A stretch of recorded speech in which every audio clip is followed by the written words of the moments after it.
चलो है बच्चों, CMA inter group 2 company accounts, right.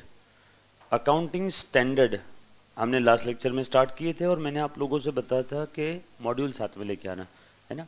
सो मॉड्यूल के अंदर का आप लोगों का पेज नंबर आई थिंक 305, ये 2022 का मॉड्यूल है, राइट। सो अकाउंटिंग स्टैंडर्ड्स के इंट्रोडक्शन के बारे में हमने कल का बात कर ली थी कि बेसिकली अकाउंटिंग स्टैंडर्ड्स क्या है, अकाउंटिंग स्टैंडर्ड्स आपके जीवन में क्यों आए, अकाउंटिंग स्टैंडर्ड्स ना होता तो क्या होता, और जो स्टैंडर्ड्स आपने ग्रुप 1 में पढ़े थे उसकी एक छोटी सी झलक हल्की सी कल हमने देख ली थी। अब जो कि ग्रुप 2 है, ग्रुप 1 के आगे के स्टैंडर्ड्स यहाँ पे रहेंगे। सो आपका नेक्स्ट स्टैंडर्ड है AS 11, ग्रुप 2 का पहला स्टैंडर्ड, ग्रुप 2 का सबसे पहला। हाँ आ जाओ, ध्यान देना क्या दिया है। अब ये वापस देखने की जरूरत नहीं है ना, ये हमने लास्ट लेक्चर में पढ़ा था बेटा।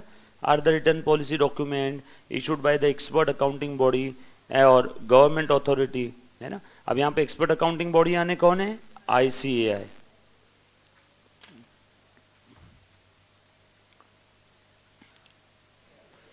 चल बच्चों आ जाओ, ध्यान देना।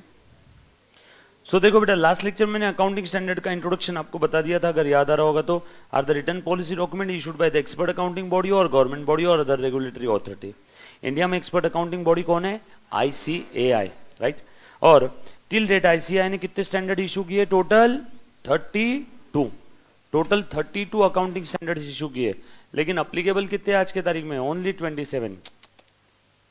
तो साइड में लिख लो 32 माइनस 5, और वो 5 के नाम लिखो, 32 माइनस 5।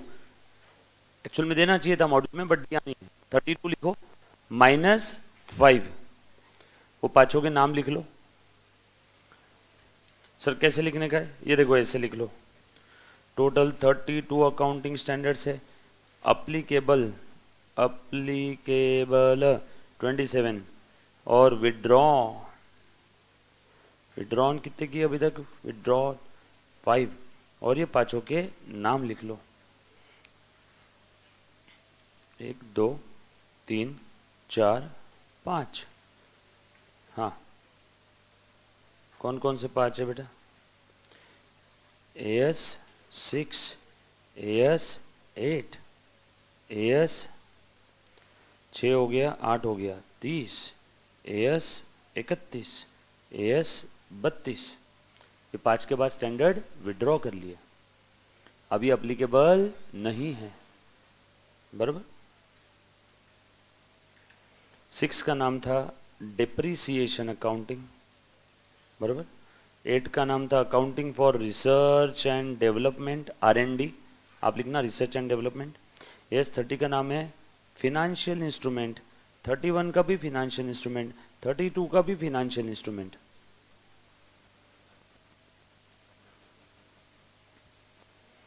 ये 31, 32, 30, 31, 32 ये सब है related to financial instrument, recognition, measurement, presentation and disclosure. लेकिन किसका, ऑफ फिनेंशियल इंस्ट्रूमेंट। किसका रिकॉग्निशन, किसका मेजरमेंट, किसका प्रेजेंटेशन, किसका डिस्क्लोजर, फिनेंशियल इंस्ट्रूमेंट का। अब मेरा आपसे एक छोटा सा सवाल, what does it mean, financial instrument यानी क्या, जवाब दो जवानों।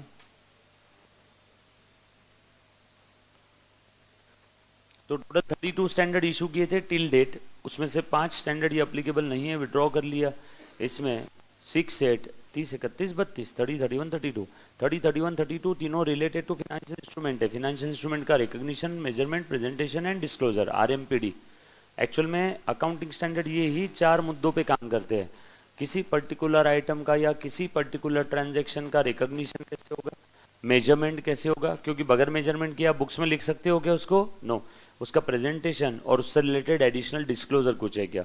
तो ये अकाउंटिंग स्टैंडर्ड्स के 4 एस्पेक्ट है, ये अकाउंटिंग स्टैंडर्ड के 4 एस्पेक्ट है, यही 4 एस्पेक्ट के लिए सारे अकाउंटिंग स्टैंडर्ड्स है बेटा, यस और। सो यहाँ पे फिनेंशियल इंस्ट्रूमेंट की बात चल रही है, फिनेंशियल इंस्ट्रूमेंट का आरएमपीडी कैसे रहेगा उसके लिए 30, 31, 32 है। लेकिन फिनेंशियल इंस्ट्रूमेंट यानी क्या, एनीबडी? भले ही स्टैंडर्ड निकल गया लेकिन फिनेंशियल इंस्ट्रूमेंट ये टर्म आपके बहुत काम की है, इंटर में, एफएम, फाइनल के अंदर में, हर जगह काम आएगी। बोलो बेटा फटाफट से, financial instrument, anybody please try करो। जो किसी एक के बुक में असेट या राइट बोल के दिख रहा है और किसी दूसरे के बुक में ऑब्लिगेशन और लाइबिलिटीज बोल के दिख रहा है, तो ऐसे इंस्ट्रूमेंट को हम लोग प्यार से फिनेंशियल इंस्ट्रूमेंट बोलते हैं। इसका बेस्ट एग्जांपल है equity share.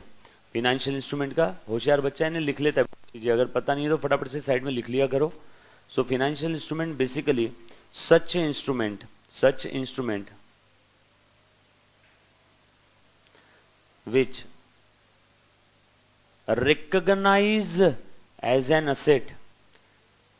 which recognize as an asset, हाँ, जो बच्चा लाइव स्ट्रीमिंग देख रहा है बेटा, आप लोगों का थोड़ा बहुत लैग हो रहा है, ये थोड़ा नेट की स्पीड के कारण होता है, डोंट वरी, हो जाएगा 1-2 मिनट के अंदर में क्लियर, ठीक है, चिंता मत करो। हाँ हिमांशु, अंशुल, सो लिखा बेटा, financial instrument is such instrument which recognise as an asset in one party's books of account, in one party's, one एक पार्टी के बुक में क्या बोल के दिखेगा, in one party's books of accounts asset, and one party's books of accounts के बाद लिखो and liabilities in the other party's books of account, liabilities in the other party's books of account. एक के बुक्स ऑफ अकाउंट में asset बोल के दिख रहा है और दूसरे के बुक्स ऑफ अकाउंट में क्या बोल के दिख रहा है, लाइबिलिटी। देख लो, जब कभी भी कोई कंपनी शेयर इशू करती है तो कंपनी के बुक में शेयर कहाँ पे दिखता है, लाइबिलिटी साइड में शेयर कैपिटल। वही शेयर अगर मैंने खरीदा है तो मेरे बुक में वो शेयर कहाँ दिख रहा है, इन्वेस्टमेंट इन शेयर असेट साइड में। तो equity share, same equity share issue करने वाले के बुक में liability share capital, same equity share खरीदने वाले के बुक में क्या दिख रहा है, इन्वेस्टमेंट इन शेयर। खेल खत्म। Equity share is the potential example of your financial instrument. तो फिनेंशियल इंस्ट्रूमेंट से रिलेटेड रिकॉग्निशन, प्रेजेंटेशन, मेजरमेंट और डिस्क्लोजर के बारे में आपको जानकारी कौन देता है बेटा, AS 30, 31, 32। बट अब ये इन्होंने हटा दिए, क्योंकि इसके लिए नोटिफिकेशंस और अलग अलग गाइडलाइंस वगैरह दे दिए, बट वो आपको गाइडलाइंस CMA इंटर के सिलेबस में अप्लीकेबल नहीं है। डन, चलो आगे। सो अच्छे से ध्यान देना। सो अकाउंटिंग स्टैंडर्ड चल रहा था CMA inter group 2 company accounts का, जिसके अंदर में हम लोग आज AS 11 को पूरा खत्म करने की कोशिश करेंगे शिद्दत से। ध्यान देना बेटा सभी ने। इंट्रोडक्शन चल रहा था बेटा, इंट्रोडक्शन में टोटल सो फार 32 इशू किए, 5 कैंसिल हो गए। अब वो ये पैराग्राफ हम लोग पढ़ेंगे नहीं, इस पैराग्राफ की जगह हमने बना लिया ये डायग्राम। आगे बोला है, the main purpose of the accounting standard is to standardise the diverse accounting policies. Diverse accounting policies को स्टैंडर्डाइज करना इसका मेन ऑब्जेक्टिव है। एग्जाम के अंदर में आपको इसके अंदर में जो फर्स्ट क्वेश्चन में कुछ MCQ टाइप के, कुछ ऑब्जेक्टिव टाइप के क्वेश्चन आते हैं ना, उसके अंदर में पूछेंगे अकाउंटिंग स्टैंडर्ड का ऑब्जेक्टिव क्या है। जो डाइवर्स अकाउंटिंग पॉलिसी है, जो हर कोई अपने अपने हिसाब से अकाउंटिंग पॉलिसीज क्या कर रहा है, फॉलो कर रहा है, तो वो डाइवर्स अकाउंटिंग पॉलिसीज को स्टैंडर्डाइज करना ही हमारा ऑब्जेक्टिव है, परम धर्म है। ऐसा कौन बोल रहा है, अकाउंटिंग स्टैंडर्ड बोर्ड। यस और नो। अब एक और छोटा सा सवाल, क्योंकि ये वर्ड्स आगे 50 बार आने वाले हैं सारे स्टैंडर्ड में, बोलो या अकाउंटिंग पॉलिसी बोलो, फटाफट से बताओ अकाउंटिंग पॉलिसीज यानी क्या, एनीबॉडी? क्योंकि जब तक ये बेसिक टर्म्स आपको समझ में नहीं आएगी ना, आगे कहीं पे भी स्टैंडर्ड में आएगा अकाउंटिंग पॉलिसी डिस्क्लोज करो, पर आपके मन में यही सवाल रहेगा, सर अकाउंटिंग पॉलिसी यानी क्या, एनीबॉडी? नो, अकाउंटिंग पॉलिसीज यानी बताया है एक बार मैंने आपको, कही तो अकाउंटिंग पॉलिसीज, एनीबॉडी? ए बेटा तू बता, अकाउंटिंग पॉलिसीज बचपन में कहीं पढ़ा लिखा कहाँ सुना होगा।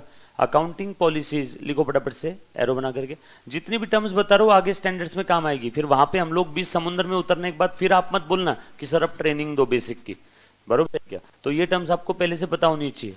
सो अकाउंटिंग पॉलिसीज, क्योंकि पूरा स्टैंडर्ड ही डिस्क्लोजर की बात करता है, तो पॉलिसी का डिस्क्लोजर पता होना चाहिए। लिखो, accounting policies are the specific accounting principles.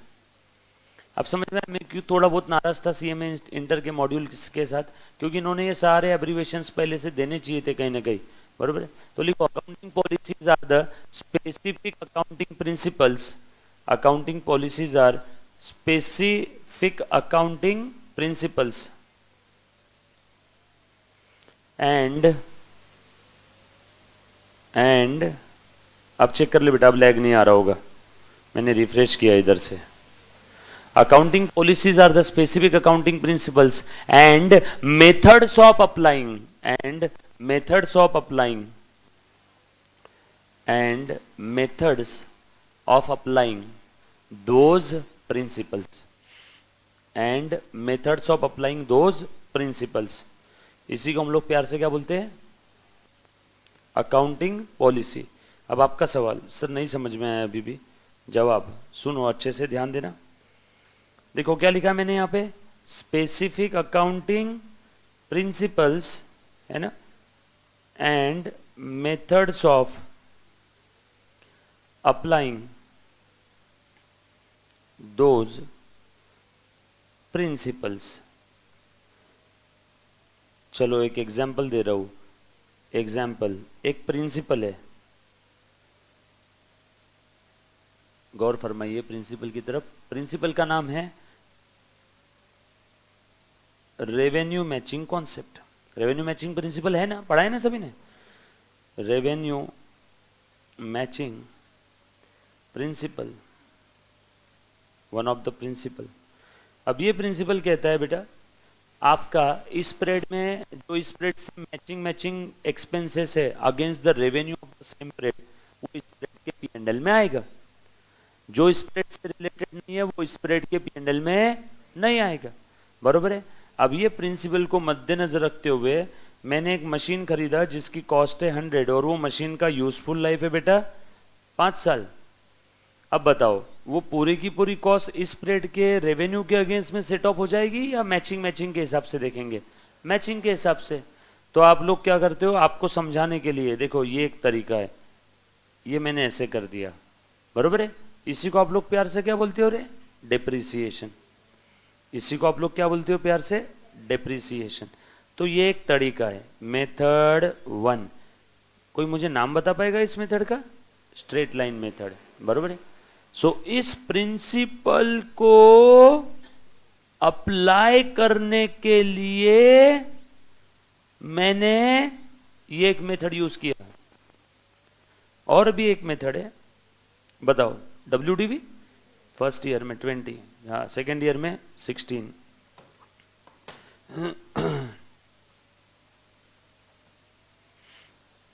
Second year में 16, थर्ड ईयर में 12.8, फोर्थ ईयर में 10.24, फिफ्थ ईयर में 8.19। इस प्रिंसिपल को अप्लाई करने के लिए ये एक और मेथड है। ऐसी बहुत सारी मेथड्स है, method 3, 4, straight line method, WDV method, annuity method, sinking fund method, production unit method, depletion method, machine hour method, policy method, depreciation की बहुत सारी मेथड्स है। उसमें से अच्छा ये सारी मेथड्स क्या कर रही है? एक स्पेसिफिक प्रिंसिपल्स को फॉलो कर रही है। और वो प्रिंसिपल कौन सा है? Revenue matching. इस स्प्रेड में इसी स्प्रेड के अगेंस्ट जो भी है एक्सपेंसेस मैच होने, रेवेन्यू के अगेंस्ट इसी स्प्रेड के एक्सपेंसेस आने चाहिए। तो इस प्रिंसिपल को अप्लाई करने के लिए बहुत सारी मेथड्स है क्या? इन्हीं सारी मेथड्स को हम लोग क्या कहते हैं? Accounting policies. अब जो सेंटेंस लिखा है उस सेंटेंस को पढ़ो। Specific accounting principles and methods of applying this principle. So इस प्रिंसिपल को अप्लाई करने के लिए बहुत सारी मेथड है, उस हर मेथड को हम लोग बोलते हैं अकाउंटिंग पॉलिसी। कहीं अगर कोई मंजिल पे पहुंचना है, उस मंजिल पे पहुंचने के बहुत सारे रास्ते हैं, रास्ता 1, रास्ता 2, रास्ता 3, उसमें से तुमने कौन सा रास्ता सिलेक्ट किया? आपका CMA इंटर के अंदर में मेरिट आ जाएगा, आप रैंक 1 आ जाओगे CMA इंटर के अंदर में, बरोबर है। तो आपके पास वो सब क्या लेके आ जाते हैं? वो माइक लेके आ जाएंगे न्यूज़ वाले और आपके मुंह में घुसेड़ देंगे और बोलेंगे बताओ आपने ऐसा क्या किया कि आपका रैंक 1 आया, यस और नो। तो रैंक 1 लाने के बहुत सारे रास्ते हैं, रास्ता 1, रास्ता 2, रास्ता 3, बट उसमें से आपने कौन सा रास्ता सिलेक्ट किया? आपकी स्टडी की पॉलिसी क्या थी? ठीक उसी प्रकार से आपकी अकाउंटिंग की पॉलिसी क्या थी? तो ये क्या बेटा आपका अकाउंटिंग पॉलिसी का एक एग्जाम्पल है ना, specific principles and methods of applying those principles, yes और नो। तो एक example methods of depreciation, example of accounting policy. Methods of valuation of goodwill, example of accounting policy. Methods of valuation of inventory, example of accounting policy. Provision for bad debt create करना कि नहीं करना, example of accounting policy. Yes or no? सारे accounting policy के क्या है, examples है। तो उसमें से आपने कौन सी पॉलिसी सिलेक्ट किया, बरोबर है। अब जहां कहीं पे भी किसी एक ही चीज को हासिल करने के लिए एक से ज्यादा पॉलिसी आए, एक से ज्यादा रास्ते, हर कोई ये पॉलिसी यूज कर रहा है, इन्वेंटरी वैल्यूएशन के लिए कोई ये, तो वहां पे सब भसंड हो जाएगा, सब लफड़ा हो जाएगा। इसीलिए हम लोग क्या करते हैं, उसे स्टैंडर्डाइज करते हैं। और स्टैंडर्डाइज कैसे कर रहे हैं, देखो जरा, to standardize the diverse accounting policy with a view to eliminate to the extent possible incomparability। अब हर कोई अगर सेम पॉलिसी फॉलो करेगा तो उनके फाइनेंशियल स्टेटमेंट्स कंपेरेबल रहेंगे। सो यहाँ पे आप लोगों को एग्जाम के अंदर में ऐसा कुछ आ सकता है कि कंपेरेबिलिटी के लिए क्या निकालना जरूरी है, कंपेरेबिलिटी के लिए डाइवर्सिफिकेशंस हटाना, एलिमिनेट करना बहुत ज़रूरी है। और वो डाइवर्सिफिकेशन कैसे हटेंगे, just because of accounting standard. और वो भी कब, if all the entity under the same industry are following the accounting standards in the preparation and presentation of their financial statement. Yes और नो। उसके बाद इसके कुछ एडवांटेजेस भी है, देखो ज़रा क्या एडवांटेजेस है बेटा। आपको एक ही working rules, set of standards, policies, regulations बना करके दे दिए, बस आपने पॉलिसीज और रेगुलेशंस फॉलो करना है। अगर आप पॉलिसी और रेगुलेशन फॉलो करोगे तो डाइवर्सिफिकेशन एलिमिनेट हो जाएगा, कंपेरेबिलिटी आ जाएगी, हार्मोनी आ जाएगी। यस और नो, पहला है फायदा। दूसरा, quality of the work perform by the accountant increase हो जाएगा। क्या, कैसे इंक्रीज होएगा बताओ। आप एक ही चीज बार बार करते हो तो आपके अंदर मास्टर क्या आती है, या कल अलग किया था, आज अलग किया, परसों अलग करेंगे तो मास्टरी आएगी। एक ही चीज कंटिन्यूअसली आप अगर करते हो तो आपके वर्क में क्वालिटी आती है। ये सर नो। मैकडी का बर्गर इतना अच्छा क्यों है, क्योंकि मैकडी रोज एक ही चीज बनाता है, क्या, बर्गर बर्गर बर्गर, वही उसका सबसे रनिंग प्रोडक्ट है। तो अब अकाउंटेंट सेम चीज बार बार कब करेगा, जब अकाउंटेंट को किसी ने ऐसा करने के लिए बोला रहेगा। किसने करने के लिए बोला है, अकाउंटिंग स्टैंडर्ड ने। सो इसीलिए अकाउंटिंग स्टैंडर्ड्स अगर वो फॉलो करता है तो उसके क्वालिटी ऑफ वर्क के अंदर में भी क्या हो जाएगा, इंप्रूवमेंट आ जाएगा। एग्जाम के अंदर में थ्योरी क्वेश्चन 1 सेंटेंस के अंदर में पूछा जाएगा। अकाउंटिंग स्टैंडर्ड्स के ऊपर आप लोगों को 50-50% चांसेस है कि थ्योरी प्रैक्टिकल के क्वेश्चन आ सकते हैं, बरोबर है, 50-50। सीए की एग्जाम अगर होती तो मैं ये सेंटेंस शायद ऐसा बोलता, कंफर्म आपको प्रैक्टिकल क्वेश्चन आएगा। सीए में और अदर कोर्सेज के अंदर में अकाउंटिंग स्टैंडर्ड्स जो कि आपका मेन फोर्ट नहीं है तो 50-50 है ना। तो आप लोगों को अकाउंटिंग स्टैंडर्ड्स के ऊपर 50-50 चांसेस है कि प्रैक्टिकल आ सकता है। बट फिर भी हम लोग देखेंगे पूरा, दोनों के दोनों, है ना। आपके नसीब बहुत अच्छे रहे, इस बार प्रैक्टिकल क्वेश्चन आ गए सारे के सारे, तो आउट ऑफ आउट नंबर आ जाएंगे। थ्योरी आए तो वो भी छूटना नहीं चाहिए।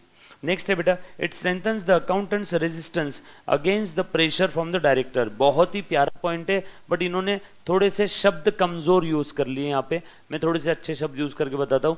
आप सभी को मालूम है कि कंपनी के जो डायरेक्टर्स होते हैं वो डायरेक्टर्स अकाउंटेंट को बोलते हैं तो ऐसे अकाउंटिंग कर, तो ऐसे कर, तो ऐसे कर।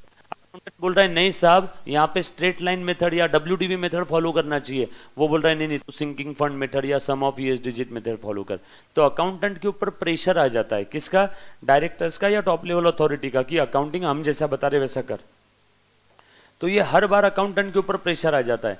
तो जिस दिन से अकाउंटिंग स्टैंडर्ड आ गए, अब डायरेक्टर ने कुछ भी अलग करने बोला तो अकाउंटेंट किसके ऊपर डाल देता है, सब साहब मैं अलग नहीं कर सकता हूँ क्योंकि अकाउंटिंग स्टैंडर्ड ने ऐसा करने के लिए बोला है। तो देखो कहीं ना कहीं वो प्रेशर को रेजिस्ट कर दिया क्या अकाउंटेंट ने, किसकी मदद से, अकाउंटिंग स्टैंडर्ड्स की मदद से। सो अब अगर मुझे कोई अलग करने के लिए बोले, जैसे मैं बहुत बार नैनेश्वर को बोलता हूँ कि नैनेश्वर सीए फाउंडेशन के लेक्चर दे दे, सीए फाउंडेशन के लेक्चर दे दे, मैं उसके ऊपर प्रेशर डालता हूँ। और उस प्रेशर को कैसे रेजिस्ट करता है, सर वो मेरे पास अथॉरिटी नहीं है, वो चैतन्य सर को पूछना पड़ेगा, इनको पूछना पड़ेगा। तो फिर मैंने एक बार चैतन्य सर को बोला, को समझ में आया क्या। तो जब वैसी कंपनी के डायरेक्टर अकाउंटेंट को बोलते हैं कि तू ऐसे कर, तो अकाउंटेंट क्या बोलता है, सर मेरे पास अथॉरिटी नहीं है, किसको पूछना पड़ेगा, अकाउंटिंग स्टैंडर्ड्स को। अकाउंटिंग स्टैंडर्ड ने ऐसा बोला तो बताओ डायरेक्टर के प्रेशर को मैंने क्या कर दिया, रेजिस्ट कर दिया। तो ये भी एक फायदा है। सर ये फायदा कैसे हुआ, आप ये देखो ना, उस अकाउंटेंट को अगर कंपनी स्विच करके कोई दूसरे कंपनी में जाना है, सब जगह सेम अकाउंटिंग स्टैंडर्ड अगर फॉलो हो रहे तो वो काम कर पाएगा क्या ढंग से दूसरे कंपनी में भी, नहीं तो पता चला उस कंपनी में अलग पॉलिसी यूज करता था, इस कंपनी में अलग है, बताओ उसको तकलीफ होगी कि नहीं होगी। सब जगह सेम अकाउंटिंग पॉलिसी फॉलो होना चाहिए, सेम आइटम के लिए, अगर सेम इंडस्ट्री सेम बिजनेस का टाइप है तो।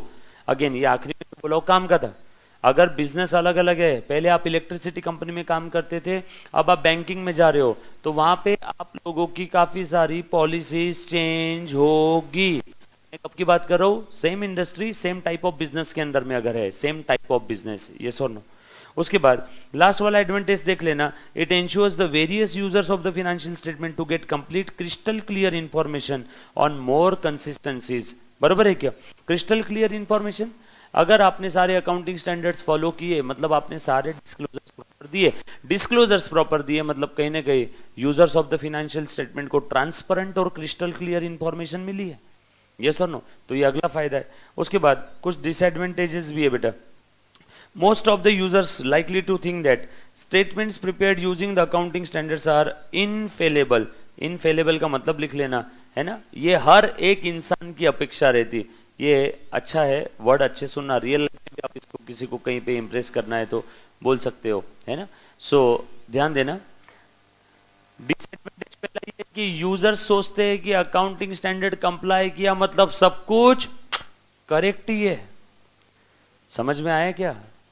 जैसे आजकल के बच्चे क्या सोचते हैं, उन्होंने अपनी छाती के सामने ऐसे बस वीडियो लेक्चर चालू किए, प्ले कर दिए और वीडियो लेक्चर वो खत्म हो गया, उनका ध्यान था नहीं था वो मालूम नहीं। और बच्चा सोचता है मैंने पूरा वीडियो लेक्चर मेरे सामने प्ले कर दिया, मतलब बच्चा सोचता है कि वो मेरे दिमाग में चला गया।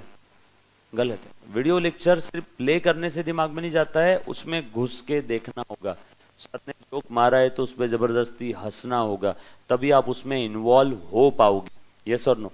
तो यूजर्स क्या सोचते हैं मालूम है, शेयर होल्डर्स क्या सोचते हैं कि अकाउंटिंग स्टैंडर्ड्स कंप्लाई करके बनाए मतलब ये फाइनेंशियल स्टेटमेंट करेक्ट ही है, इसमें गलती हो ही नहीं सकती। तो ये डिसएडवांटेज है, ये गलत है, ये भ्रम है लोगों का। अकाउंटिंग स्टैंडर्ड्स फॉलो किए मतलब वो 100% करेक्ट है, ऐसा बोल नहीं सकते। डॉक्टर ने आपको चेक कर लिया और डॉक्टर ने बोला आप में कोई प्रॉब्लम नहीं है, इसका ये मतलब नहीं है कि आपकी बॉडी 100% करेक्ट काम कर रही है। वो डॉक्टर का ओपिनियन था, and opinion may differ from person to person, इसीलिए तो डॉक्टर लोग आपको ओपिनियन देते हैं। कभी बोलते हैं कि कोई आपको डॉक्टर से कंफर्म गारंटी वाला सर्टिफिकेट लिखवा के ले? नो, डॉक्टर्स ओपिनियन होता है, and opinion may differ from doctor to doctor. तो इसीलिए ये जो शेयर होल्डर्स सोच रहे कि सब करेक्ट है ना, गलत हो ही नहीं सकता, नेवर फेल, तो ये गलत है, ये डिसएडवांटेज है। They have been derived from the social pressure which may reduce freedom. यहाँ पे एक काम करो, रिजिड लिखो, रिजिड लिखो, यहाँ पे लिखो रिजिडिटी, रिजिडिटी और लेस फ्लेक्सिबिलिटी। लेस फ्लेक्सिबिलिटी क्यों? अब जैसे देखो कुछ अकाउंटेंट बहुत ज्यादा होशियार होते हैं, उनको दिखता है कि यहाँ पे ये अकाउंटिंग पॉलिसी भी चल जाएगी, ये अकाउंटिंग पॉलिसी भी काम करेगी, और लेकिन अकाउंटिंग स्टैंडर्ड ने ये अकाउंटिंग पॉलिसी फॉलो करने बोला है। अब बताओ मुझे, अकाउंटेंट को लग रहा है अकाउंटिंग पॉलिसी बी फॉलो करना चाहिए, अकाउंटिंग स्टैंडर्ड ने बोला यही फॉलो करो, तो कहीं ना कहीं गलत हो गया कि नहीं? ये तो रिजिड है, लेस फ्लेक्सिबल है। नेक्स्ट पॉइंट के अंदर में भी देखो दिख रहा है कि आपको लेस फ्लेक्सिबल है, वर्किंग रूल्स में रिजिड और ब्यूरोक्रेटिक। ब्यूरोक्रेटिक मतलब क्या है बेटा? थोड़ा सा कैसा है कि बस जो बोल दिया ऐसे ही कर, तेरा दिमाग मत लगा, मराठीत काय म्हणतात पाट्या टाकणे, यस और नो, जैसा बोला वैसे ही करो, इसमें कुछ भी चेंजेस नहीं चलेंगे, है ना। To some users of the financial statement, तो कुछ यूजर्स को ऐसा लगता है कि ये रिजिड है, लेस फ्लेक्सिबल है ना। उसके बाद एक और चीज लिख लो, एक और चीज लिख लो, लिमिटेशन के लिए एक वर्ड में लिख लेना, सिर्फ सिंपल सा लिखो, फोर्थ वाला लिमिटेशन इंपॉर्टेंट है, आपको भी आपके कहीं ना कहीं एमटीपी में देखने मिलेगा। लिखो, difficulties in making the choices, difficulties in making the choices between various alternatives, between various alternative, difficulty in making the choices between various alternative।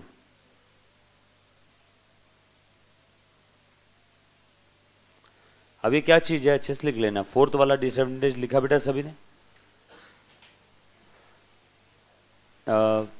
सुनना मुन्ना यार, ये बच्चों का पिछले 20 मिनट से कंटिन्यूअस मैसेज आ रहा है, वॉइस ब्रेक हो रहा है, लैग हो रहा है, कुछ कर सकते हैं अपन इसके अंदर में? कोई होगा तो प्लीज एक बार बोल।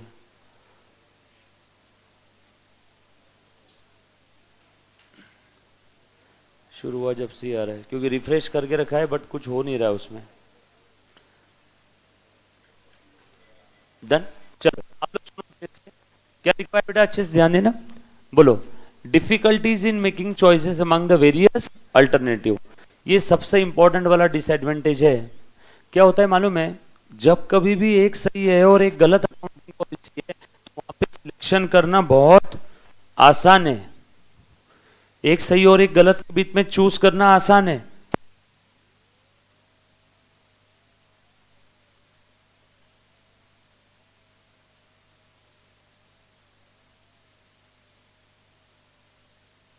वो पढ़ाई करता है, दोनों भी सही है।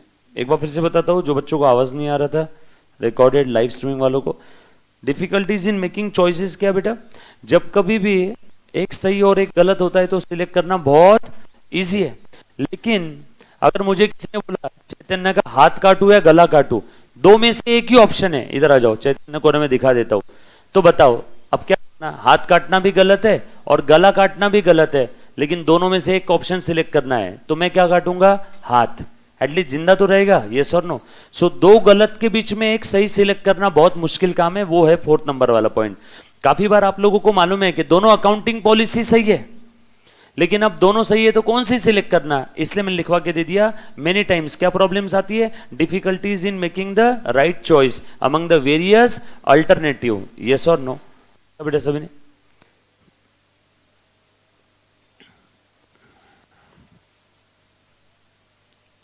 ये सिर्फ वीडियो पॉज कर दो एक बार, ओबीएस का स्टॉप मत करना, पॉज कर। हाँ, 4th वाला पॉइंट लिख लो, difficulties disadvantage, difficulties in making the right choices among the various alternative.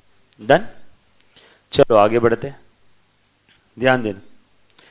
Next, application and disclosure of accounting standards. ये लिस्ट आपको लर्न करने की जरूरत नहीं है।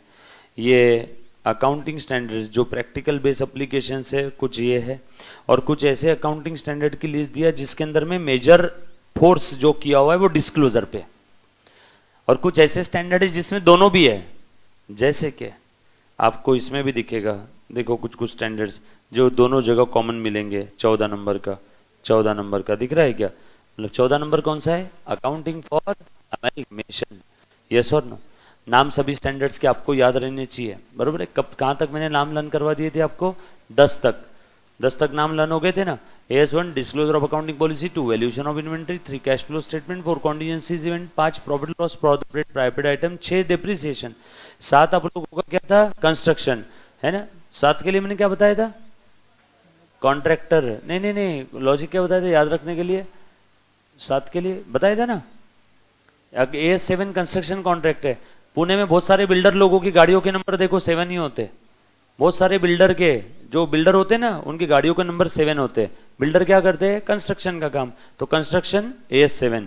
AS8 research and development, 9 revenue recognition, 10 PP, और 11 अपना बहुत इजी बेटा, अकाउंटिंग फॉर, मार्क करो फटाफट से, accounting for effect of changes in foreign exchange rate.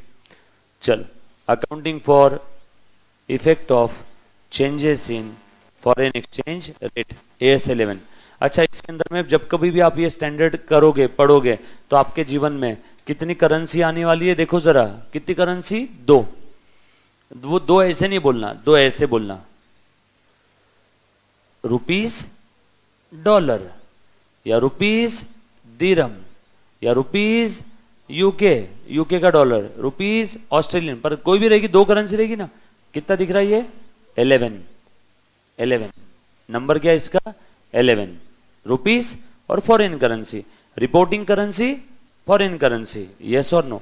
So AS11 accounting for effect of changes in foreign exchange rate. अब ये foreign exchange rate के जो भी चेंजेस के अंदर में इफेक्ट आ रहा है, उस चेंजेस का, उस इफेक्ट का हम लोगों को डिस्क्लोजर भी देना है और अकाउंटिंग ट्रीटमेंट भी करना है। कैसे करेंगे, बस वो छोटी सी 2 बातें यहाँ पे स्टैंडर्ड्स के अंदर में बोली हुई है अलग अलग ट्रांजैक्शन में।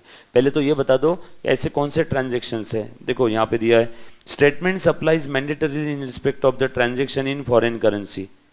अब पहले तो ये बताओ फॉरेन करेंसी ट्रांजैक्शन यानी क्या, देना चाहिए था बट नहीं दिया है। बताओ मुझे, फॉरेन करेंसी ट्रांजैक्शन यानी कौन से ट्रांजैक्शन,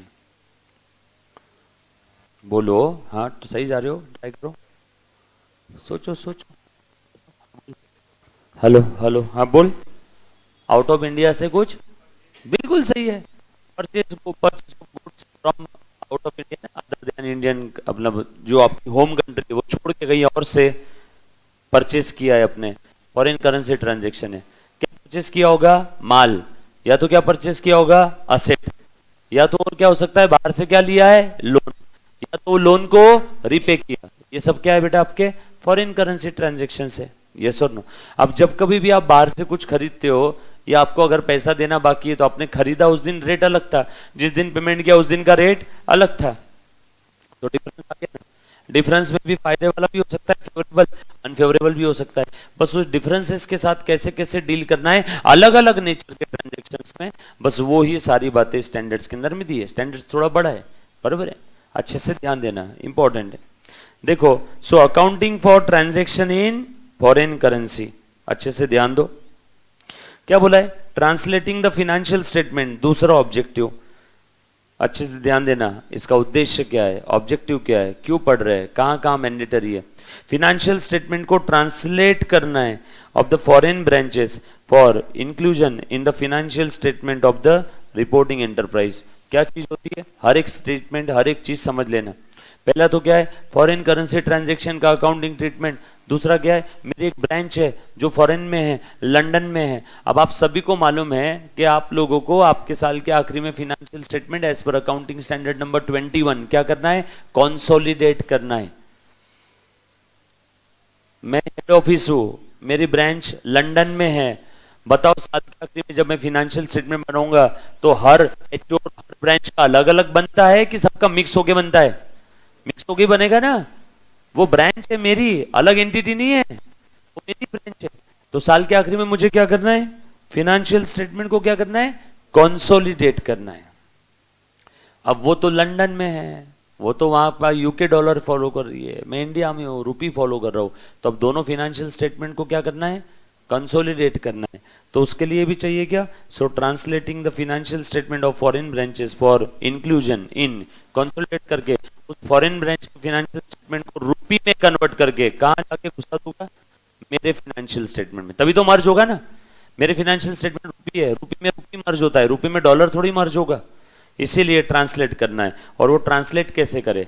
आप बताओ मुझे, फिनेंशियल स्टेटमेंट में क्या होते हैं, कौन कौन से आइटम होते हैं? बोलो बेटा, क्या ट्रांसलेट करेंगे? प्रॉफिट एंड लॉस अकाउंट और balance sheet. But profit and loss account तो उसका जो भी प्रॉफिट लॉस आ रहा हो तो ऑलरेडी बैलेंस शीट के अंदर में मर्ज हो जाएगा। जनरली सीएमए इंटर लेवल पे आप लोगों को बैलेंस शीट मर्ज करना पड़ेगा, बराबर। मर्ज मतलब पूरी बैलेंस शीट मर्ज नहीं करना है, उसके आइटम्स का रेट डिसाइड करना है। अब बैलेंस शीट के अंदर में कुछ करंट असेट के आइटम है, कुछ फिक्स असेट्स है, कुछ लाइबिलिटीज है करंट, कुछ नॉन करंट लाइबिलिटी है। तो ये सारे आइटम को अपने डॉलर से किस में कन्वर्ट करना है? रुपी में। तो कौन से आइटम के लिए कौन सा रेट अप्लीकेबल है, उसके लिए ये स्टैंडर्ड है। Plant and machinery. अब ये सर कौन से आइटम के लिए कौन सा, मतलब ध्यान देना। अब ये जो भी हमारी फॉरेन ब्रांच रहेगी, उस फॉरेन ब्रांच के बैलेंस शीट के अंदर में कुछ फिक्स असेट है, कुछ करंट असेट है, कुछ करंट लाइबिलिटी है, कुछ नॉन करंट लाइबिलिटी है, कुछ हमारा फंड्स है उसके अंदर में, कैपिटल बोल के जो दिख रहा है। अब ये आइटम को कौन से रेट पे ट्रांसलेट करना, नहीं लिखने की जरूरत नहीं, मैं बता दूंगा, लिखना रहेगा तब, है ना। ये आइटम को कौन से रेट पे ट्रांसलेट करना है, ये आइटम को कौन से रेट पे। तो ये सब रेट हम लोगों को कौन बताता है? AS11, AS11, AS11। अब AS11 सीधे मुंह रेट नहीं बताता, सीधे मुंह बता दिया रहता तो अभी तक खत्म हो जाता। अब AS11 ने इन सारे आइटम को फिर से ट्रांसलेट किया अलग कैटेगरी में। AS11 कहता है कुछ मॉनिटरी आइटम है और कुछ नॉन मॉनिटरी आइटम है। मॉनिटरी आइटम का रेट अलग है, नॉन मॉनिटरी आइटम का रेट अलग है। पहले तो ये समझ लो, नॉन मॉनिटरी आइटम यानी कौन से, बताओ, बताया आपको? जिसका अमाउंट डिटरमाइनेबल नहीं है, और जिसका अमाउंट डिटरमिनेबल है, कितना आएगा या कितना जाएगा, वो मॉनिटरी। जैसे इसके अंदर में लोन आ जाएंगे, मॉनिटरी आइटम है। लोन चाहे शॉर्ट टर्म हो चाहे लॉन्ग टर्म हो, बराबर है क्या। बिल रिसीवेबल आ जाएगा, बिल पेएबल आ जाएगा, कैश बैंक बैलेंस आ जाएगा। ऐसे आइटम जिससे कितना पैसा आएगा कितना पैसा जाएगा फिक्स एंड डिटरमाइनेबल है, हम निकाल सकते हैं एग्जैक्ट। तो वो सब मॉनिटरी आइटम है। और ऐसे आइटम जो मॉनिटरी नहीं है, अदर देन मॉनिटरी, एग्जाम्पल बताओ इसके। प्लांट एंड मशीनरी छोड़ो ना, फिक्स एसेट। उसके बाद आप लोगों का स्टॉक, यहाँ पे डेटर्स आ गए हैं, डेटर से मालूम रहता कितना पैसा आएगा कितना जाएगा। क्रेडिटर्स मॉनिटरी में आ जाएंगे। स्टॉक, प्लांट एंड मशीनरी सारी fix asset stock. Intangible asset, intangible assets, ये सब क्या है बेटा आप लोगों के नॉन मॉनिटरी। कोई बोल सकता है क्या मुझे एग्जैक्ट कितना पैसा आएगा प्लांट एंड मशीनरी बेच के? आकाश सर के पास ये प्लांट एंड मशीनरी है, बताओ ये मशीन बेचा तो कितना पैसा आएगा, कोई बता सकता है? बराबर नहीं बता सकते हैं, अंदाज बोलोगे आप 10 से 15,000, 15 से 20,000, 18 से 20,000, एग्जैक्ट नहीं, मतलब खेल खत्म। ये नॉन मॉनिटरी आइटम है। सो नॉन मॉनिटरी आइटम के लिए अलग रूल्स दिए इन्होंने, और मॉनिटरी आइटम के लिए अलग रूल्स दिए, राइट? आ जाओ पढ़ते। सो ध्यान देना। सो जो आपकी फाइनेंशियल स्टेटमेंट्स रहेंगे ब्रांचेस के, उन फिनेंशियल स्टेटमेंट को मुझे मेरे फिनेंशियल स्टेटमेंट में इंक्लूड करना है।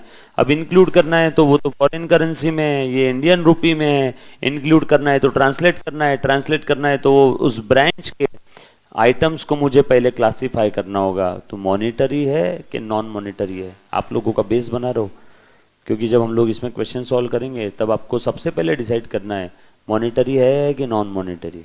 मॉनिटरी है तो उसमें भी और कौन सा रूल अप्लीकेबल होगा, नॉन मॉनिटरी में क्या अप्लीकेबल होगा, बरोबर है? उसके बाद आगे और देखो क्या बोला है। Translation in a foreign currency is recorded in the financial record of an enterprise. अब जब कभी भी मैं बोलूं रिपोर्टिंग एंटरप्राइज तो किसकी बात कर रहा हूं बताओ तो जरा? इंडिया में जो हेड ऑफिस है उसकी, इंडिया में जो हेड ऑफिस है उसकी, क्योंकि रिपोर्टिंग एंटरप्राइज तो यही है ना, रिपोर्टिंग एंटरप्राइज एचओ या होम करेंसी का, होम कंट्री का ऑफिस, होम कंट्री का, ये रिपोर्टिंग। और जब भी मैं बात करूं ब्रांच की, कुछ बोला नहीं है तो फॉरेन ब्रांच, यस और नो। और उसी फॉरेन ब्रांच के फाइनेंशियल स्टेटमेंट को क्या करना है, कन्वर्ट करना है, बराबर। उसके बाद आगे बोला है, क्या बोल रहा है बेटा? Normally eight the rate a transaction in a foreign currency is recorded in the financial records of an enterprise। अब यहां पे है ना, ऐसा देना चाहिए था, ये देखो यहां पे ऐसा लिखो, इनिशियल, क्या लिखोगे? Initial recognition, this is the proper word, initial recognition, बराबर है क्या? नॉर्मली जब हम लोग रिकॉर्ड करेंगे तो कौन से रेट पे? डेट ऑफ ट्रांजैक्शन का जो स्पॉट रेट है उसी रेट पे। अब आपका सवाल, स्पॉट रेट क्या? जिस समय मैंने माल खरीदा, या जिस समय मैंने मशीन खरीदी, या जिस समय मैंने लोन लिया, या जिस समय मैंने लोन दिया, या जिस समय मैंने जो भी कुछ किया, उस समय का on the date of transaction का जो उस रेट है, उस रेट को मैं क्या बोलूंगा? Spot rate. तो इनिशियली हम लोग स्पॉट रेट पे रिकॉर्ड कर लेंगे बेटा। स्पॉट रेट क्या होता है? जैसे देखो मैंने गुड्स परचेस किया, गुड्स परचेस किया $1,00,000 के, उस समय रेट था 50 रुपए का। तो बताओ purchase account debit to creditor मैं कितने पे रिकॉर्ड करूंगा? 50 लाख। ये बात समझ में आई क्या? स्पॉट रेट, जिस समय ट्रांजैक्शन हुआ उस समय का, जगह के जगह पे स्पॉट रेट, बरोबर। आगे आ जाओ। Approximate actual rate, that is average rate during the week or month in the transaction occurs and there is no significant fluctuation। अब सर ये दो क्या चीज है? आपने अभी अभी बोला स्पॉट रेट, और नीचे आप अलग रेट की बात कर रहे हो, एवरेज, तीसरे में बोल रहे हो weighted average of the above line. तो ये तीनों में से क्या यूज करना है, बरोबर है ना? अच्छे से ध्यान दो। जब कभी भी फॉरेन करेंसी ट्रांजैक्शन होता है तो इनिशियली पहली बार कौन से रेट पे रिकॉग्नाइज करोगे? स्पॉट रेट पे। स्पॉट रेट अगर आपके पास अवेलेबल नहीं है तो आप उस टाइप के ट्रांजैक्शन अगर बार बार होते हैं, जैसे माल खरीदना बार बार होता है, माल बेचना बार बार होता है, तो जिस हफ्ते में वो ट्रांजैक्शन हुआ उस हफ्ते का या उस मंथ का जितने भी रेट्स थे उन सबके एवरेज रेट। लेकिन एक चीज है, एवरेज रेट आप यूज नहीं कर सकते। कब? जब बहुत फ्लक्चुएट हो रहा है। If there is no significant fluctuation, then and only then you can use the average rates. लिखो, लिखा है वहां पे, पढ़ो। If there is no significant fluctuation, थोड़ा सा फ्लक्चुएशन हो रहा है एकदम थोड़ा, समझ में भी नहीं आ रहा है, एवरेज यूज कर लो चलेगा, समझ में आए, लेकिन फ्लक्चुएशन बहुत ज्यादा हो रहा है, नहीं चलेगा एवरेज। और अगर आपको लग रहा है एवरेज नहीं वेटेड एवरेज यूज करना चाहिए तो वेटेड एवरेज यूज कर लो, बट फ्लक्चुएशन ज्यादा नहीं होना चाहिए। तीनों में सबसे बेस्ट क्या है बताओ? स्पॉट रेट, जो एट एक्चुअल रेट था उस ट्रांजेक्शन का वो इच, अगर वो नहीं है एवरेज, वो नहीं है वेटेड एवरेज। सर फ्लक्चुएशन हो रहा है, अब बताओ स्पॉट यूज कर सकते हैं क्या? नहीं अवेलेबल। एवरेज यूज कर सकते हैं क्या? नहीं। मजबूरी में क्या यूज करेंगे? Weighted average. समझ में आया सभी को? क्लियर? चलो आगे। उसके बाद ये बहुत काम की चीज है, प्रैक्टिकल क्वेश्चन में अप्लीकेबल रहेगी। सिर्फ थ्योरी रहती तो मैं ऐसे उड़ा देता और आपको बोल देता ये पढ़ लेना, बट प्रैक्टिकल में एप्लीकेशन रहेगा इसका। आगे, however for interrelated transaction by virtue of set off against the receivable and payable, it is translated with the reference to the net amount on the date of transactions। एक छोटू सा point इन्होंने यहाँ पे दे दिया है अलग से, इस पॉइंट का वैसे यहाँ पे सच कोई काम नहीं था, कहीं पे भी देते तो फिट हो जाता। क्या बोला यहाँ पे? बस स्टार मार्क करके रख लेना, एक छोटी सी बात बोली है, इंटर रिलेटेड ट्रांजेक्शन है तो काय के लिए थक रहे हो लेना देना, नेट अमाउंट के ऊपर रेट अप्लाई करके आप दिखा देना, सेट ऑफ कर सकते हैं। इंटर रिलेटेड ट्रांजेक्शन, मुझे इस पार्टी से 100 लेना है, इस पार्टी को मुझे 40 देना है, नेट कितना ले लूंगा?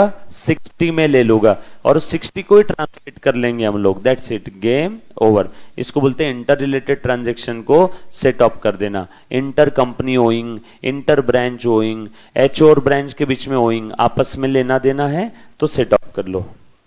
उसके बाद आगे देखो और क्या बोले, आफ्टर इनिशियल रिकॉग्निशन, समझ में आया कि ऊपर क्यों लिखवा के दिया था?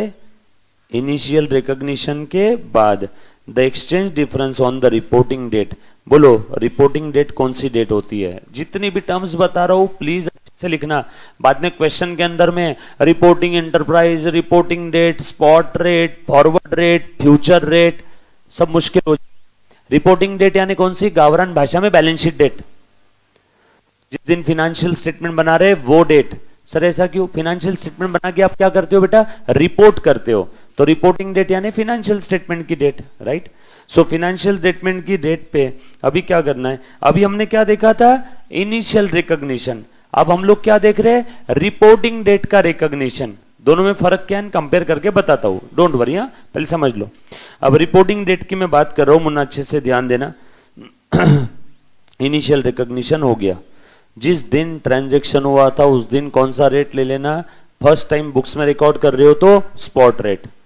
ट्रांजैक्शन हो गया, मान लो 1 जनवरी 2023 को मैंने माल खरीद लिया, और उस समय 1 जनवरी 2023 को रेट जो था वो स्पॉट रेट पे रिकॉग्नाइज भी कर दिया मेरे बुक्स ऑफ अकाउंट में।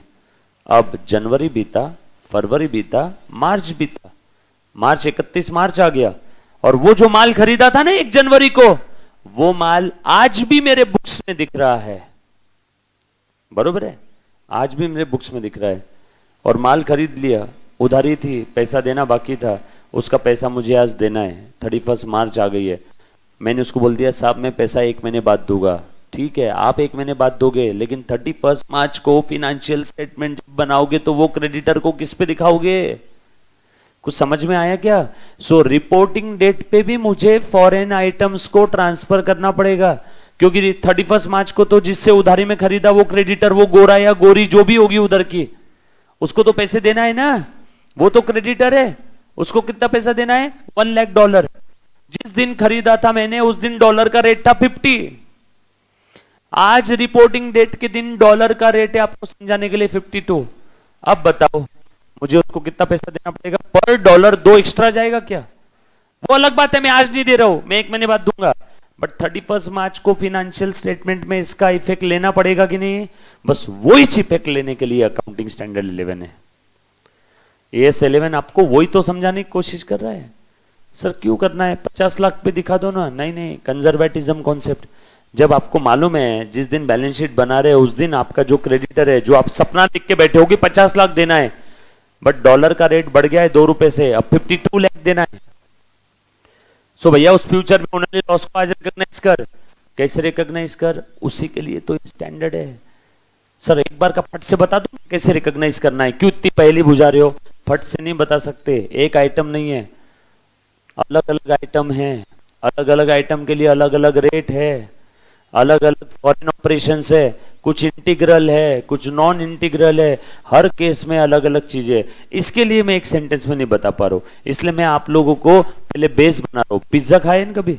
डायरेक्ट पिज्जा बनता है, पहले पिज्जा का बेस बनता है। पिज्जा का बेस बनने के लिए टाइम लगता है, बेस एक बार बन गया तो ऊपर टमाटर नींबू कांदा चटनी डाल दिया, खेल खत्म, पिज्जा बन गया। यस और नो? तो पहले से बेस बना लो, अच्छे से समझो। सो रिपोर्टिंग डेट पे क्या करना है वो देखना बेटा। Monetary items like foreign currency balance, receivable, payable, loan. अब बताओ मॉनिटरी आइटम, अब यहां पे अगर हम लोग समझने में फंस जाते थे, ये जो रिपोर्टिंग डेट का इफेक्ट है ये छूट जाता था और हम लोग क्या पढ़ते बैठते थे यहाँ पे? Monetary item. अब आपको मॉनिटरी आइटम पता है सभी को?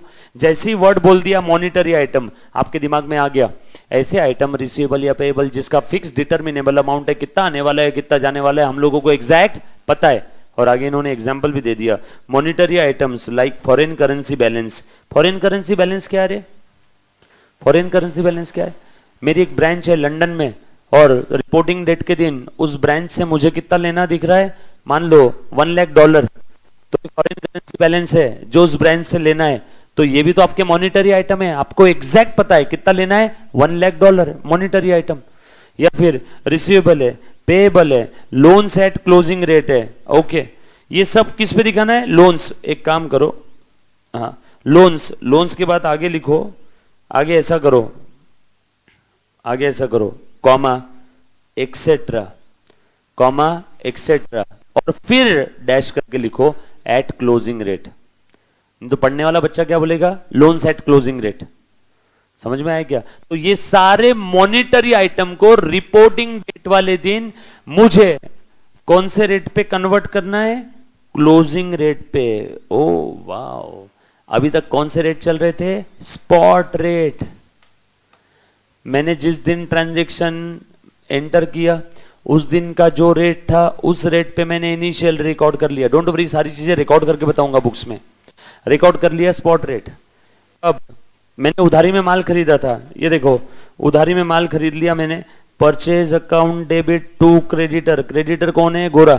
$1 लाख, $50 लाख रुपए, 50 लाख रुपए। जिस दिन ट्रांजैक्शन हुआ था, ट्रांजैक्शन डेट के दिन जो स्पॉट रेट था, स्पॉट रेट ये था $1 इज इक्वल टू 50 रुपए। लेकिन ये ट्रांजैक्शन डेट था और ये रिपोर्टिंग डेट है। अब रिपोर्टिंग डेट के दिन बैलेंस शीट के लायबिलिटी साइड में ये क्रेडिटर दिख रहा है 50 लाख। अब बताओ इस क्रेडिटर को 50 लाख पे दिखाऊंगा मैं? नो। यहां पे कौन सा रेट यूज करना है? अब क्लोजिंग रेट। चल भैया, ये तो फॉरेन करेंसी आइटम क्रेडिटर्स को 50 देने हैं क्या? नो। यहां पे रिपोर्टिंग डेट के दिन क्लोजिंग रेट, क्लोजिंग रेट क्या हो गया है? $1 इज इक्वल टू 52। अब बताओ ये क्रेडिटर्स को कितना दिखाना पड़ेगा? 50 प्लस 2, 52 लाख। सर इससे तो लायबिलिटी साइड बढ़ गई, बैलेंस शीट टैली नहीं होगा? होगा ना। अभी जो 2 लाख का डिफरेंस है ये हम लोग क्या करेंगे? लॉस में दिखा देंगे। लॉस दिखाना है तो लॉस यहीं पे रिजर्व सरप्लस में, ऊपर जगह नहीं नीचे लिख रहा हूं, रिजर्व एंड सरप्लस में -2 दिखा दूं क्या? सो +52 -2, अगेन पहले जितना था 50 आ गया। ये मैं नहीं कर रहा हूं, ऐसा मेरी तरफ गुस्से से मत देखो। किसने बोला ऐसा करने के लिए? AS11 ने। किसके साथ करने के लिए बोला है? मॉनिटरी आइटम के साथ। वेट, सारा किस्सा हुआ नहीं खत्म अभी तक। कौन से आइटम के साथ ऐसा करना है? Monetary item. सो आज के बाद जीवन भर याद रखना, जिस दिन आप ट्रांजैक्शन में एंटर करोगे तो initial recognition at spot rate. Spot नहीं है, एवरेज रेट। एवरेज बट कब यूज कर सकते हो आप? सिंपल एवरेज, जब बहुत ज्यादा फ्लक्चुएशन नहीं है तब। वो भी पॉसिबल नहीं है, weighted average rate. Don't worry, सी में इंटर लेवल पे आप एवरेज तक भी नहीं पहुंचोगे, स्पॉट रेट ही आपको दिया रहेगा। So initial recognition at spot rate. ये देखो स्पॉट रेट मैंने यूज कर लिया। और बैलेंस शीट डेट के दिन, रिपोर्टिंग डेट के दिन, ये है रिपोर्टिंग डेट, आप कौन सा रेट यूज करोगे? Closing rate. सर ये सारे रेट दिए रहेंगे ना क्वेश्चन में? जी हाँ बेटा, स्पॉट रेट दिया रहेगा, क्लोजिंग रेट दिया रहेगा, एवरेज रेट दिया रहेगा। बस आपको उसमें से कौन सा यूज करना है वो याद करके रखना है, और वही रेट आप यूज करोगे, ना उससे ज्यादा ना उससे कम। आ जाओ, उसके बाद in the case of restriction और रेमिटेंस अदर देन टेम्पररी और when closing rate is unrealistic it is reported at the rate likely to be realise. Most important point theory question के लिए। अब सब ठीक है, स्पॉट रेट इनिशियल रिकॉग्निशन में use कर लिया, साल के आखिरी में क्लोजिंग रेट यूज कर रहे हैं फॉर मॉनिटरी आइटम, अभी जो लिख कर बताया था एग्जांपल। अब क्लोजिंग रेट आपके पास है ही नहीं, पता ही नहीं, या फिर जिस कंट्री के साथ आपका ट्रांजैक्शन है वो कंट्री का और आपकी कंट्री का युद्ध चल रहा है, तो उस कंट्री के साथ आपके कंट्री के कोई भी फॉरेन करेंसी ट्रांजैक्शन नहीं हो सकते, या तो परमानेंट बंद कर दिया या तो टेम्पररी, है ना, रेस्ट्रिक्शंस लगा दिया, रेस्ट्रिक्शन लगा दिया। अब आपको उस कंट्री के रेट पता ही नहीं चल रहे, हो सकता है ना ऐसा, रेस्ट्रिक्शन आ गई तो आपको उस कंट्री के रेट पता नहीं है ना। When closing rate is unrealistic, आप गेस भी नहीं कर सकते हो, पता नहीं चल रहा है, रेस्ट्रिक्शन है, आप उस कंट्री के साथ फॉरेन करेंसी ट्रांजैक्शन में डील नहीं कर सकते, तो तब आप कौन से रेट पे रिकॉग्नाइज करोगे?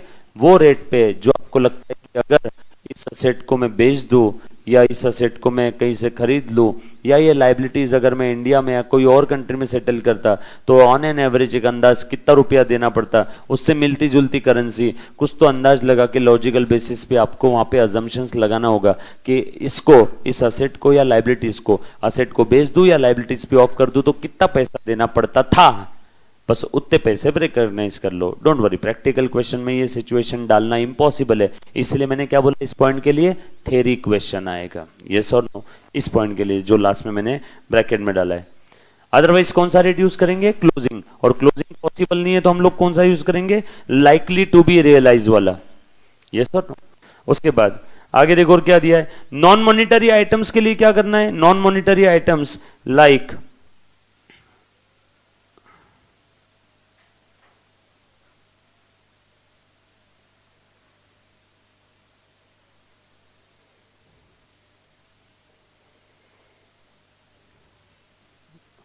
डिस्ट्रैक्ट कर रहा है वो हमें।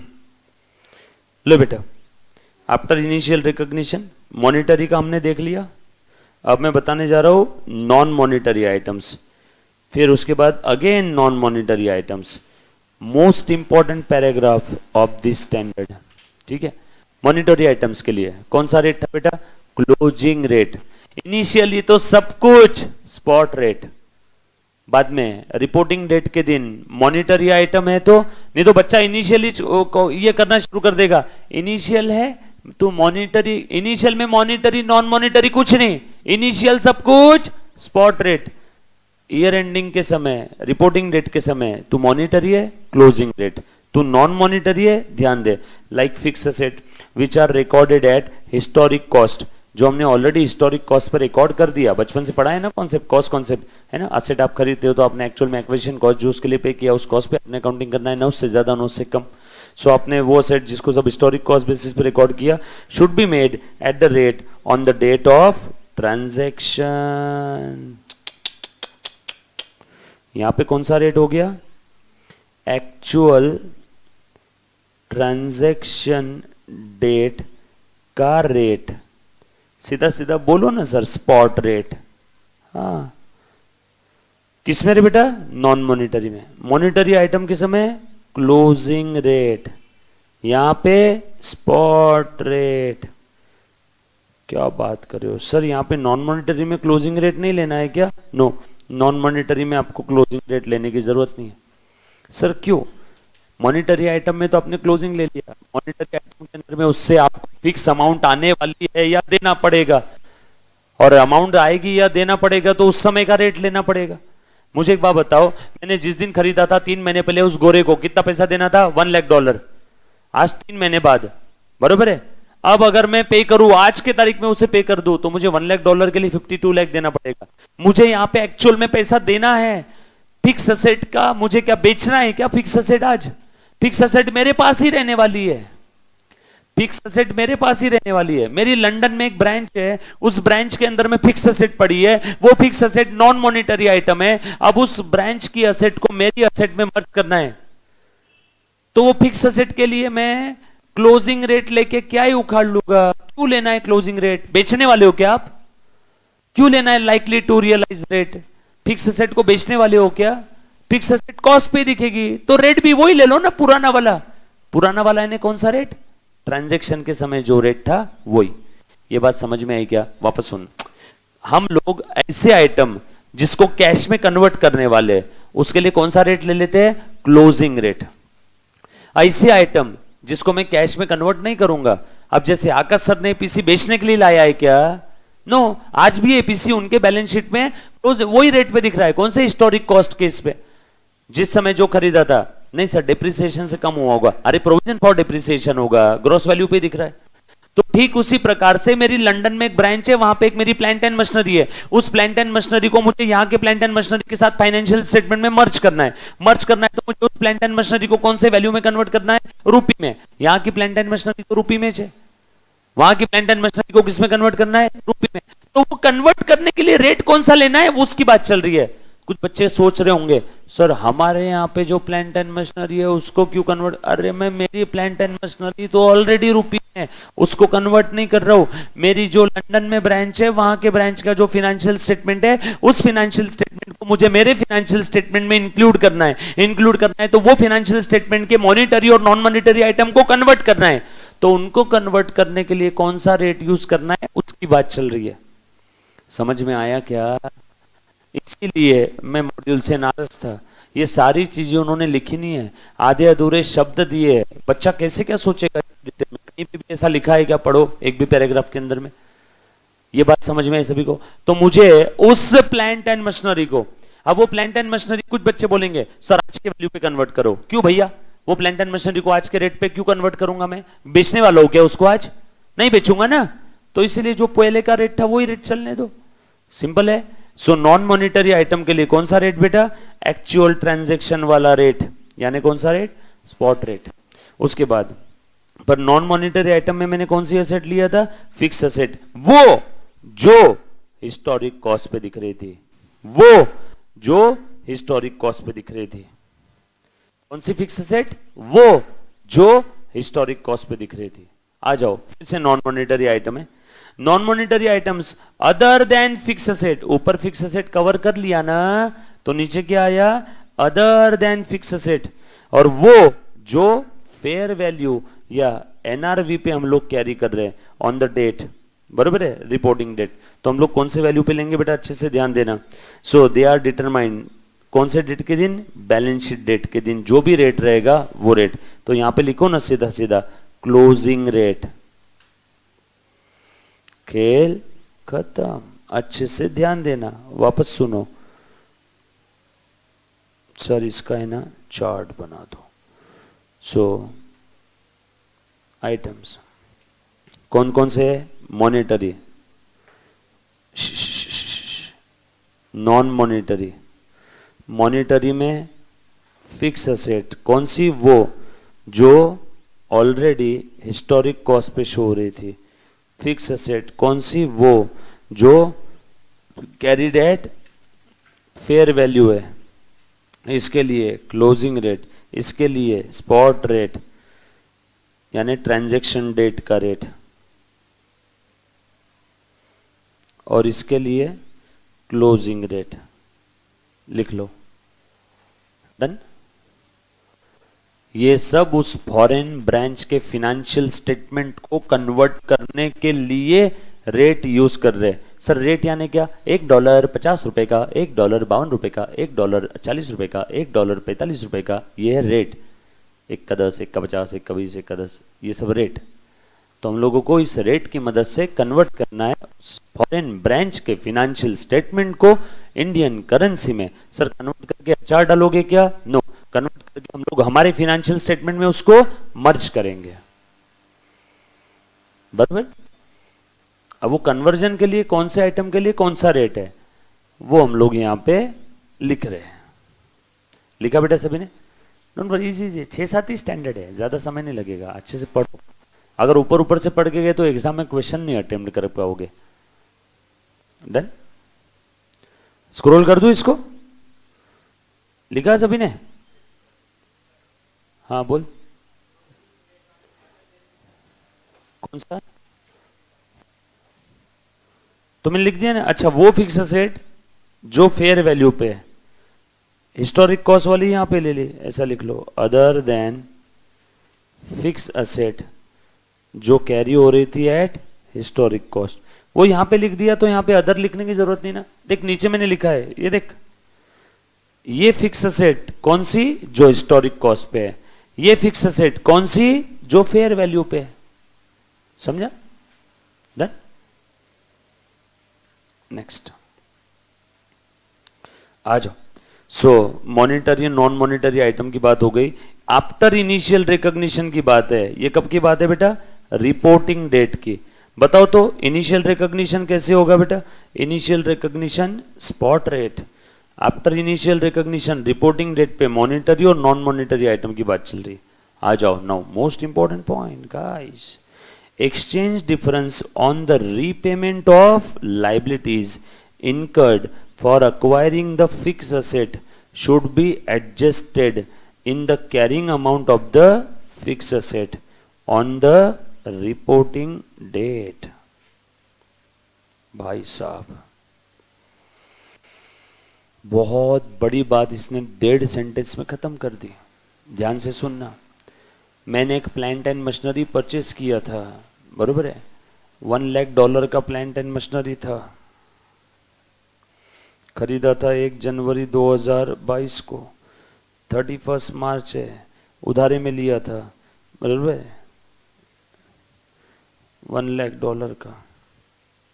यह प्लांट एंड मशीनरी खरीद लिया, इसके लिए लोन लिया, समझ लो, loan taken for purchase of this fixed asset, बरोबर है, $1,00,000 का था और इसके लिए मैंने लोन लिया था। कितने का लोन लिया था? 50 लाख रुपए का। क्यों?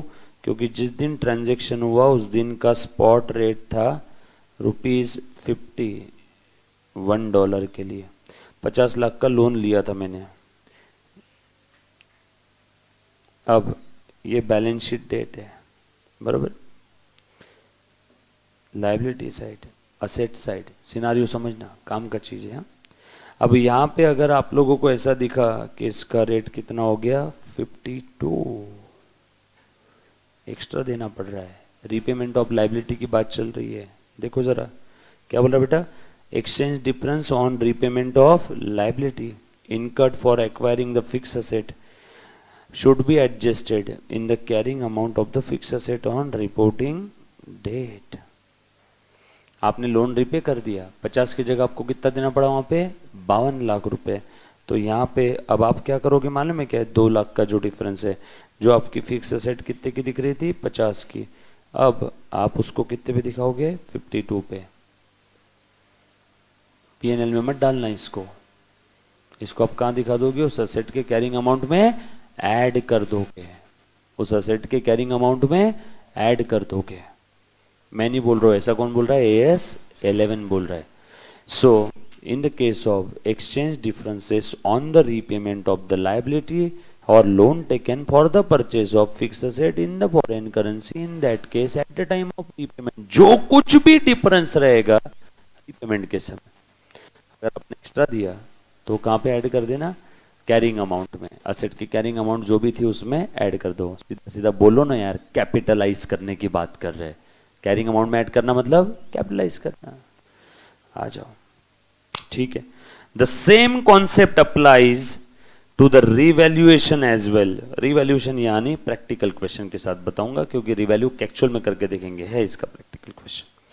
Same concept applies to revaluation as well, but in case such adjustment on revaluation should result into showing the actual book value of the fixed asset or class of exceeding class of the asset of exceeding the recoverable amount, the remaining amount of the increase in liability should be debited to revaluation reserve or profit and loss account in case of adequacy or absence of revaluation reserve। अच्छे से ध्यान से सुनना, ध्यान देने वाला।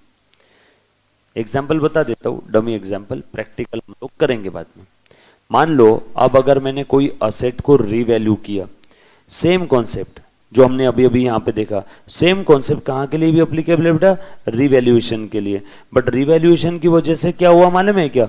Showing the actual book value of the fix asset और क्लास एक्सीडिंग द रिकवरेबल अमाउंट, तो यहाँ पे ध्यान देना, रीवैल्यूएशन होने के बाद जो भी असेट का बुक वैल्यू है ये था 100, और रीवैल्यूएशन करने के बाद रीवैल्यूड फिगर हो गई है 90। देखो एक्चुअल बुक वैल्यू ज्यादा दिख रहा है क्या रीवैल्यूड फिगर से, यस और नो? तो ये जो डिफरेंस है, ये जो डिफरेंस है, इस 10 के डिफरेंस की बात चल रही है। बहुत प्यारा पॉइंट है, छोटा सा, यहाँ पे एग्जाम्पल और डिटेल एक्सप्लेनेशन देना चाहिए था बट लाइन में खत्म कर दिया, ध्यान देना। तो ये जो डिफरेंस है इसका क्या करेंगे, exceeding the recoverable amount, the remaining amount of the increase in liability should be debited to the revaluation reserve. ये तो हमने वैसे भी फिक्स एसेट में पढ़ाई था ना, रीवैल्यूएशन रिजर्व अकाउंट डेबिट कर देंगे टू असेट कर देंगे। ये तो है इंडियन करेंसी में, यस और नो?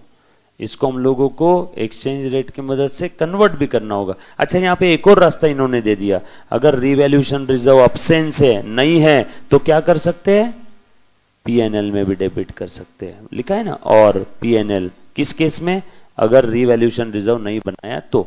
बस ये डमी एग्जांपल यहाँ पे लिख लेना, डिटेल में पहले बताया, अभी प्रैक्टिकल क्वेश्चन के साथ बताऊंगा। यहाँ पे बस अभी कितना लिख लो कि रीवैल्यूएशन के समय अगर आपका बुक वैल्यू उसके रिकवरेबल अमाउंट से ज्यादा है, नुकसान नहीं है, बुक वैल्यू ज्यादा दिख रहा है और रिकवरेबल कम है, तो कहां पे डालेंगे, रिवैल्यूएशन रिजर्व में। और अगर आपके बैलेंस शीट में रिवैल्यूएशन रिजर्व नहीं है तो मजबूरी में कहां डालेंगे, पीएनएल में। दैट्स इट, लिख लो। ये रिवैल्यूएशन हुआ है, बुक वैल्यू ज्यादा है as compare to revalued figure, और रिकवरेबल वैल्यू तो उस समय पीएनएल और रिवैल्यूएशन रिजर्व के डेबिट में ट्रांसफर कर देंगे।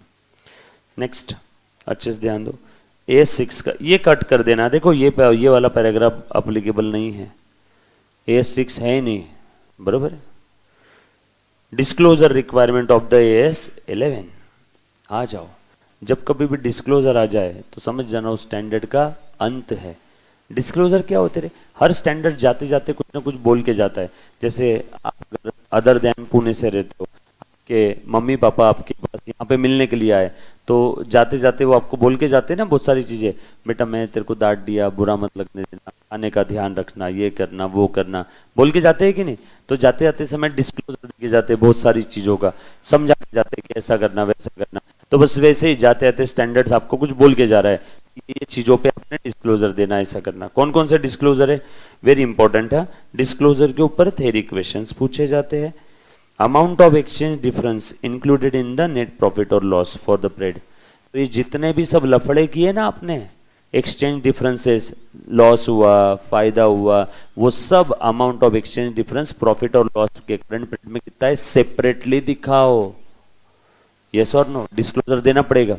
आपका करंट पीरियड का प्रॉफिट दिख रहा 100 करोड़, लेकिन उसके अंदर में 1 करोड़ का ये फॉरेन एक्सचेंज का प्रॉफिट है, तो आप शेयर होल्डर्स की आंखों में धूल मत झोंको, उसको बोलो कि ऑपरेटिंग प्रॉफिट 99 करोड़ ही है, ये 1 करोड़ का कौन सा प्रॉफिट है, एक्सचेंज डिफरेंस का, यस और नो? तो सेपरेटली दिखाना होगा। दूसरा, amount of exchange difference adjusted in the carrying amount of the fix asset. अभी जो हमने फिक्स असेट की कैरिंग अमाउंट में एडजस्टमेंट किया है ना, तो वो कितना एक्सचेंज डिफरेंस की वजह से एडजस्टमेंट हुआ है ये भी दिखाओ। सो अभी हमने कौन सा देखा, पहले वाले पॉइंट में एक्सचेंज डिफरेंस प्रॉफिट लॉस में कितना घुसा पड़ा है, दूसरे डिस्क्लोजर में एक्सचेंज डिफरेंस फिक्स असेट के कैरिंग अमाउंट में कितना घुसा पड़ा है। ऊपर वाला पॉइंट कौन सा है, प्रॉफिट लॉस में कितना एक्सचेंज डिफरेंस है, नीचे वाला फिक्स असेट की कैरिंग अमाउंट में कितना एक्सचेंज डिफरेंस है, यस और उसके बाद amount of exchange differences in respect of the forward contract. भाई साहब वर्ड तो दे दिया फॉरवर्ड कॉन्ट्रैक्ट, बट बताए नहीं। बताओ बच्चों, फॉरवर्ड कॉन्ट्रैक्ट क्या होता है, एनीबॉडी? फ्यूचर से रिलेटेड, जैसे कि नहीं, अभी ये ज्ञानेश्वर आया मेरे पास और बोला कि सर मुझे आपके सीए फाउंडेशन के CFCMA इंटर के लेक्चर्स चाहिए। मैंने बोला लेक्चर्स अभी रेडी नहीं है, बैच चल रही है, लेक्चर्स 2 महीने बाद रेडी होंगे। तो उसने बोला ठीक है सर, मैं 2 महीने बाद खरीदूंगा, लेकिन रेट आज ही फाइनल कर लेते हैं। क्या बोल रहा है वो, मैं 2 महीने बाद लेक्चर खरीदूंगा, आपके बैच 2 महीने बाद खत्म होगी ना, तो रेट आज ही फाइनल कर लेते हैं। तो बोला ठीक है चल कर ले फाइनल। आज अगर मैं लेक्चर बेचता, रेडी रहते, तो कितने में बेचता, 5000 में। तो 2 महीने बाद के रेट भी आज ही फाइनल करना है। तो बताओ सर कितने, मैंने बोला 5200 में दे दूंगा। 2 महीने बाद अगर 10,000 का भी रेट है तो भी तुझे कितने में मिलेगा, 5200 में। सो मैंने आज के डेट में ही फॉरवर्ड डेट का रेट फाइनल कर दिया, आज के डेट में ही फॉरवर्ड डेट का रेट फाइनल कर दिया, यस और नो। तो इसको बोलते हैं फॉरवर्ड कॉन्ट्रैक्ट। तो किसके बीच हुआ, मेरे और ज्ञानेश्वर के बीच में। फ्यूचर के ट्रांजैक्शन का रेट आज ही फाइनल कर दिया, और फ्यूचर में रेट कितना भी रहेगा। इसको लेक्चर कितने में दूंगा, 5200 में। नहीं ना सर 5000 में दोनों, ऐसे कैसे। आज अगर रेडी रहते, आज मैं बेच देता तो मुझे आज 5000 में मैं बेचने में फायदा रहता। उसको 2 महीने बाद चाहिए, 2 महीने बाद का इन्फ्लेशन है, 2 महीने बाद की बाकी कंटिजेंसीज है। सो 2 महीने बाद कुछ और अच्छा हो गया, कुछ और हो गया, मुझे तो 2 महीने बाद आज के रेट पे देना है। तो आज का रेट मैंने उसको क्या फाइनल किया कि भैया 5200। अगर अभी रेडी रहते तो कितने में बेचता, 5 में। आज के आज मैंने 2 महीने बाद का रेट कितना फाइनल किया, 5200, और 2 महीने बाद का एक्चुअल रेट है समझ लो 5500। ये तो फायदे में है ना 300 रुपए से, यस और नो। और मान लो 2 महीने बाद का एक्चुअल रेट है 4500, तो अब बताओ ये फॉरवर्ड कॉन्ट्रैक्ट एक्सरसाइज करेगा क्या, नो। ये बोलेगा सर डिसाइड हुआ था 5200 में, आप मेरे को बेचोगे, लेकिन 2 महीने बाद का आपका ही रेट 4500 है, तो ये कॉन्ट्रैक्ट के अंदर में इसका जो राइट है एक्सरसाइज करने का वो ये छोड़ देगा। राइट है, ऑब्लिगेशन नहीं है उसकी, राइट है, उसके पास खरीदने का राइट है। कितने में, 5200 में। क्लियर है, कुछ बात समझ में आई। अच्छा, इसने 5200 का फॉरवर्ड कॉन्ट्रैक्ट एक्सरसाइज कर लिया। बताओ तो उसने प्रीमियम कितना दिया मुझे, 200 रुपए। आज कितना रेट था उसी वीडियो लेक्चर्स का, 5000, और मैंने सेम वीडियो लेक्चर 2 महीने बाद बेचने का वादा किया है, कितने में, 5200 में। तो फॉरवर्ड कॉन्ट्रैक्ट का प्रीमियम कितना है, 200। स्पॉट के कंपैरिजन में कितना प्रीमियम दे रहा है, 200 एक्स्ट्रा। उसको बोलते हैं स्पॉट प्रीमियम। उसको क्या बोलते हैं, स्पॉट प्रीमियम, यस और नो। तो ये फॉरवर्ड कॉन्ट्रैक्ट है। तो ऐसे फॉरवर्ड कॉन्ट्रैक्ट का जो भी एक्सचेंज डिफरेंस है उससे रिलेटेड कितना प्रॉफिट और लॉस आपने करंट पीरियड में दिखाया, तो ये भी आपको डिस्क्लोजर देना होगा। तो ये है बेटा आप लोगों की डिस्क्लोजर रिक्वायरमेंट रिगार्डिंग AS 11। एक सिंपल सा छोटू सा क्वेश्चन हम लोग सॉल्व करने की कोशिश करते हैं, अच्छे से ध्यान दे देना। इलिस्ट्रेशन नंबर 1, एक्सचेंज रेट आप लोगों को दे दिए नीचे, देखो तो 1 2 3, गुड्स परचेस ऑन 24 मार्च, है ना, थेरी है, सिंपल है, ध्यान देना। गुड्स कब खरीदा है बेटा, 24 मार्च को। 24 मार्च के रेट को कौन सा रेट बोलेंगे, spot rate. Goods purchase on 24 March of $1 lakh, और उस दिन का रेट क्या था, 46.60 इज इक्वल टू $1। तो ये स्पॉट रेट हो गया, ये हो गया स्पॉट रेट, लिख लो ऐसा, स्पॉट रेट।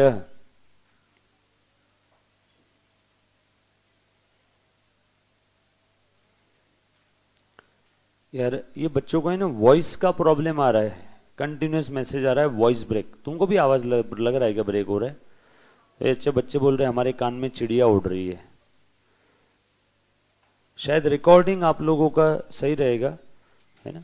लेक्चर होने के बाद देख ले भले, अब 10-15 मिनट बाद देख लेना आराम से, अभी मत देख ले बेटा। थोड़ी सी चिड़िया को उड़ने दो थोड़ा सा कान में। बट समझ में आ रहा है क्या जो मैं बोल रहा हूँ, कि बिल्कुल समझ में नहीं आ रहा है? ओके, समझ में आ, डन। सो अभी थोड़ा सा देख लो जो बच्चा मेरे ख्याल से रिकॉर्डिंग में आवाज प्रॉपर गया होगा, लाइव स्ट्रीमिंग में दिक्कत आ रही होगी। चलो आ जाओ, ध्यान दो। ये हो गया स्पॉट रेट।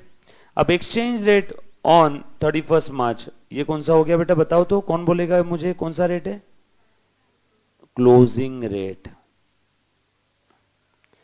और ये डेट ऑफ एक्चुअल पेमेंट, जिस दिन एक्चुअल में पेमेंट किया उस दिन का रेट है। यह है सेटलमेंट डेट रेट।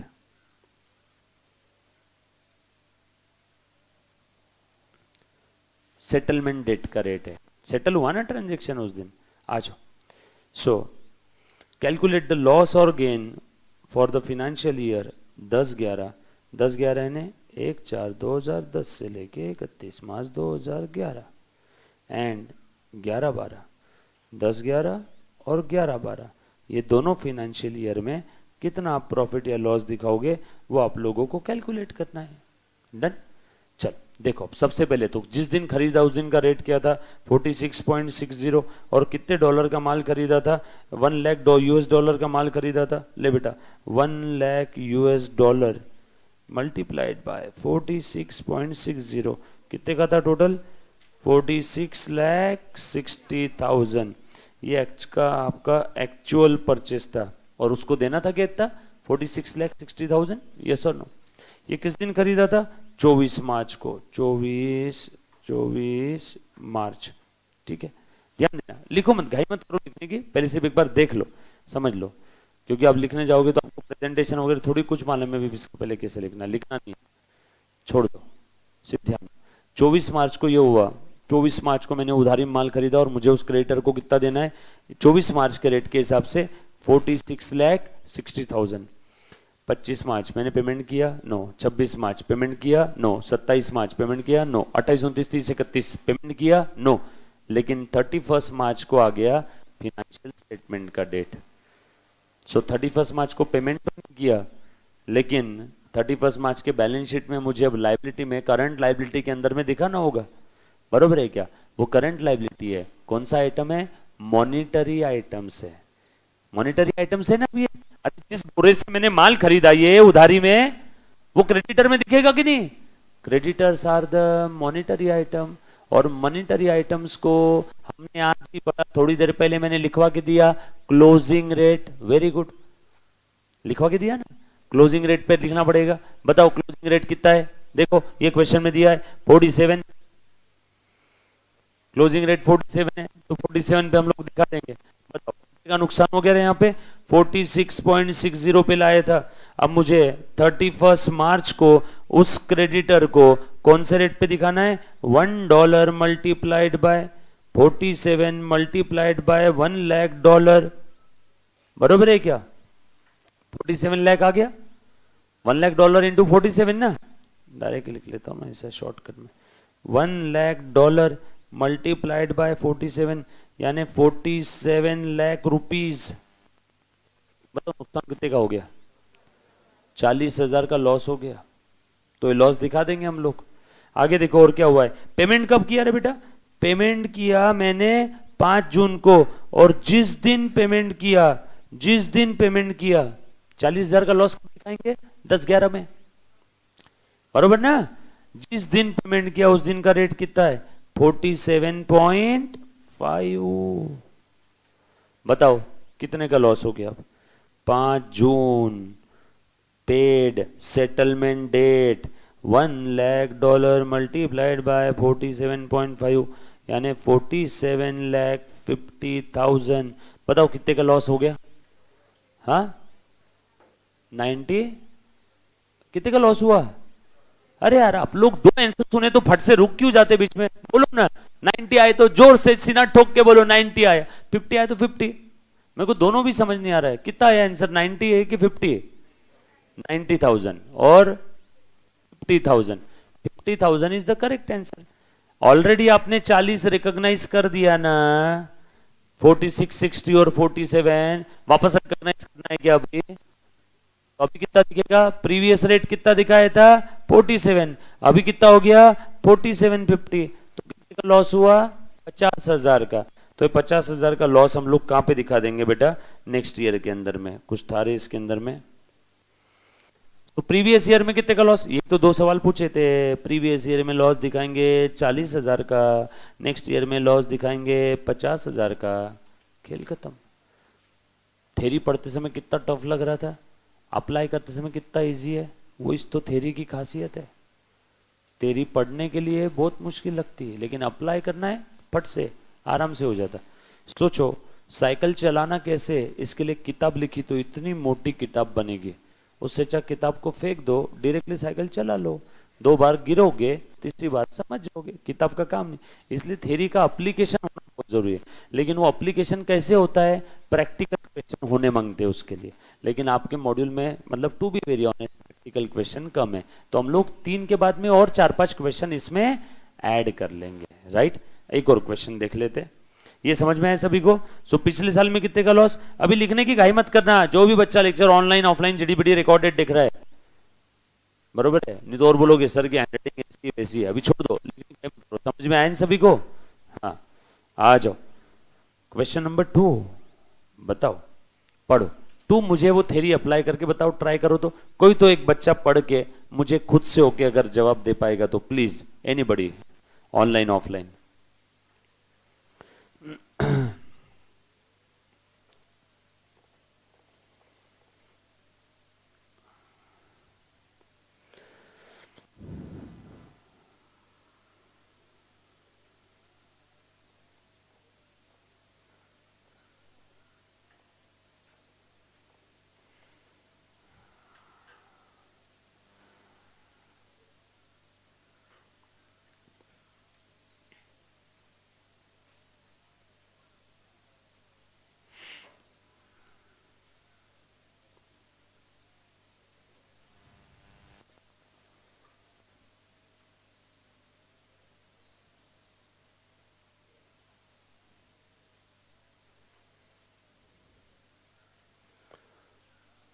सारे बच्चे जवाब दो।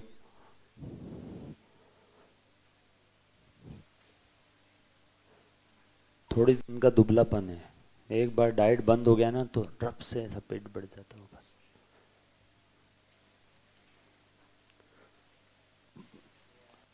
हो गया, बोलो बेटा, बोल रहे मुन्ना? अच्छा नहीं, सीए, ओके, सीए वालों को भी है एएस 11? नहीं है? अच्छा,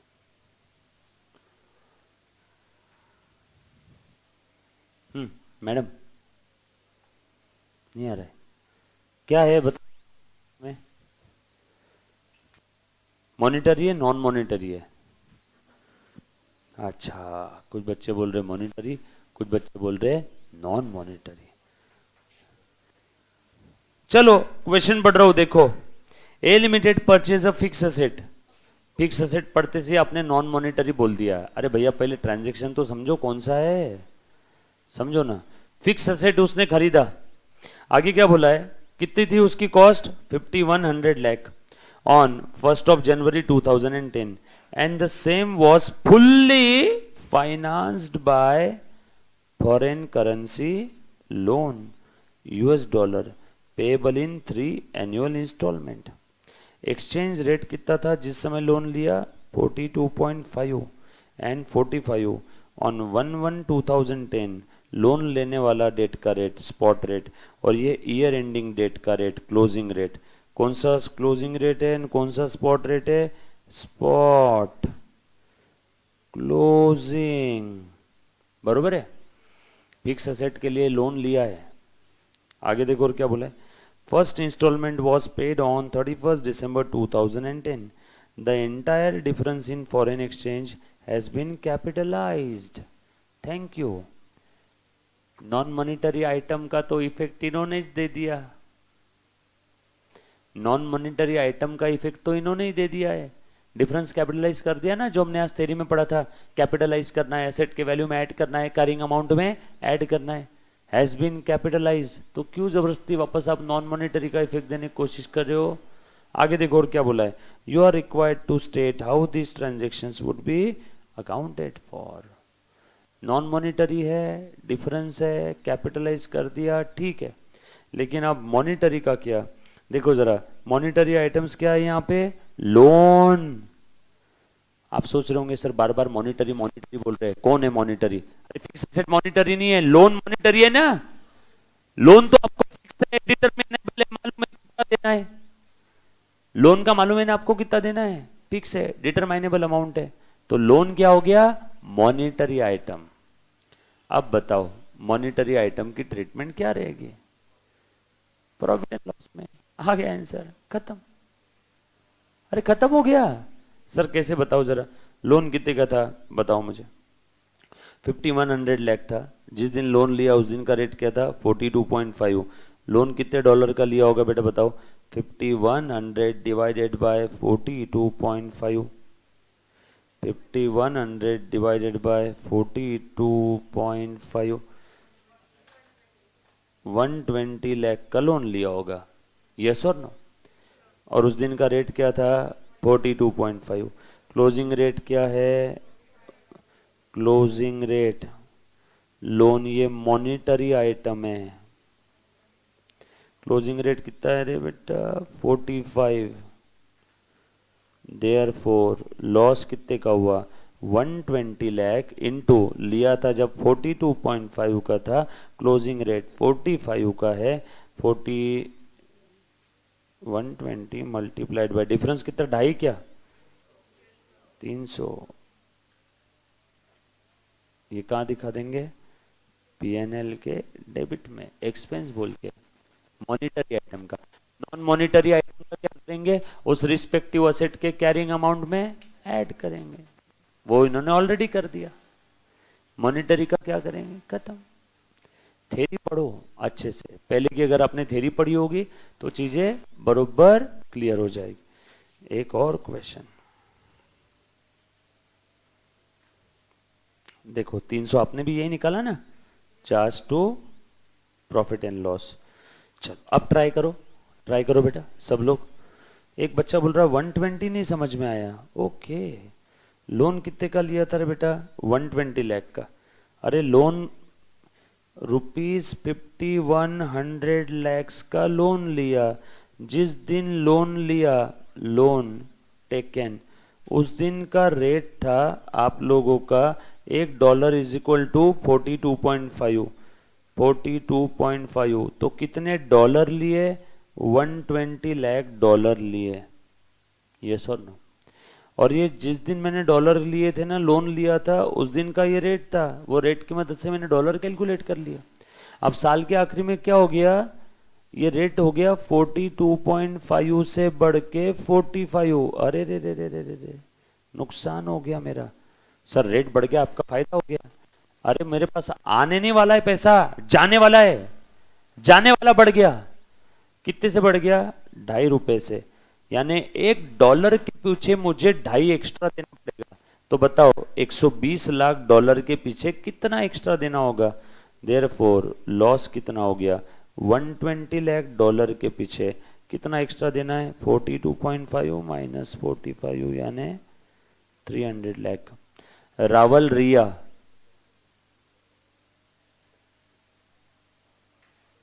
रावल रावल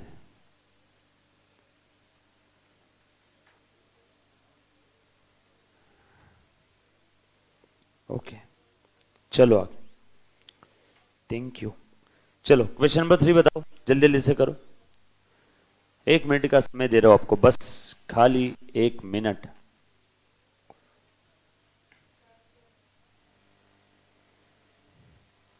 $400। ओके, पीछे आप कैसे? बता बता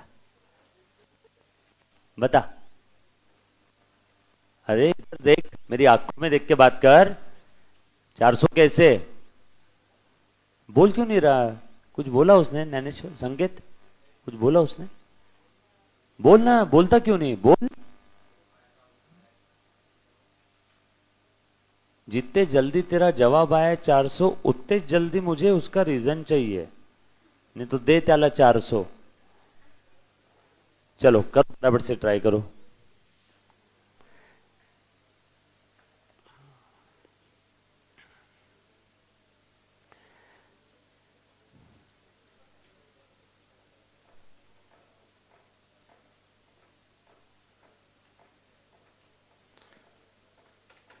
अरे पिछले वाले क्वेश्चन में जो उन्होंने ऑलरेडी कर लिया था कैपिटलाइज करने का काम, वो अब करना है। नॉन मॉनिटरी आइटम है। सर इससे डर लगा मैं। अरे गोली मारो ना मिनिस्ट्री ऑफ कॉर्पोरेट अफेयर्स को। हम लोगों को तो स्टैंडर्ड फॉलो करना है ना यार। नॉन मॉनिटरी आइटम है, फिक्स असेट थी, कॉस्टिंग उसकी 5000 लाख इंडियन करेंसी में, जिस दिन खरीदा उस दिन का रेट था 50, बाद में रेट 4 से बढ़ गया। क्या कितने से बढ़ा? 4 से बढ़ा ना। That's it, game over. बता दो बेटा कितना आ जाएगा फिर यहाँ पे। Exchange rate $US equals to 50 and 54 ऑन 1 अप्रैल 12। ये स्पॉट रेट था 50, और यहाँ पे 31 मार्च का कितना था बेटा? क्लोजिंग रेट था 54। बताओ 4 से बढ़ गया यहाँ पे, और 5000 इंटू यहाँ पे 4 कर दो। और आगे क्या बोला है? कंपनी ने एक और लोन लिया था, सॉफ्ट लोन। सॉफ्ट लोन क्या होता है रे? सीसी, सीसी है ना. So company also obtain a soft loan of US dollar of $1 lakh payable in 3 annual equal installment. First installment was due on 1st May 2013. You are required to show how this transaction would be accounted for in the books of the accounts ending 31st March 2040. Yes or no? चलो बता दो. अब यहाँ पे दो चीजें हैं, एक है आप लोगों की फिक्स एसेट और एक है ये जो कि क्या है नॉन मॉनिटरी आइटम, और एक है बेटा आप लोगों का, बताओ तो जरा, ये बताओ ना, मॉनिटरी आइटम. फिक्स एसेट का पहले बताना चाहूँगा. 5,000 लाख की फिक्स एसेट है, 5,000 डिवाइडेड बाय उस दिन का रेट क्या था, $1 इज इक्वल टू 50. तो कितने डॉलर का लोन लिया होगा, $100 लाख का. 5,000 लाख अपॉन 50 यानी $100 लाख का लोन लिया है, और बाद में वो कितने से रेट बढ़ गया, 50 का 54 हो गया, तो रेट कितने से बढ़ा, 4 से बढ़ गया, तो कितना 400 लाख. और ये 400 लाख कहाँ जाके मरेगा, कैपिटलाइज हो जाएगा, किसमें, फिक्स एसेट के वैल्यू में. बरोबर है. आप लोगों को उसका वैल्यू जो बुक्स में जो आप कैरी कर रहे हैं उसको 400 लाख से बढ़ाना है. कितना हो जाएगा वैल्यू बता दो, 5,400 लाख क्लोजिंग रेट के दिन. और जो दूसरा सॉफ्ट लोन लिया है ना, सॉफ्ट, उसका क्या करना है बेटा बता दो. सॉफ्ट लोन, इसका भी तो नुकसान हो गया ना हमारा, $1 लाख का. पर डॉलर के पीछे कितने का नुकसान हुआ, 4 रुपए का. तो 1 लाख इंटू 4 यानी 4 लाख, क्या वो कहाँ चला जाएगा, exchange difference profit and loss के अंदर में. सिंपल है, पक्का. एनीबॉडी, किसी के दिल में किसी भी प्रकार का पहले कोई डाउट है तो एक बार पहले पूछो, नहीं होगा तो आज की लड़ाई यहीं पे समाप्त करेंगे, और डाउट होगा तो उसके साथ लड़ेंगे, आई मीन डाउट सॉल्व करेंगे.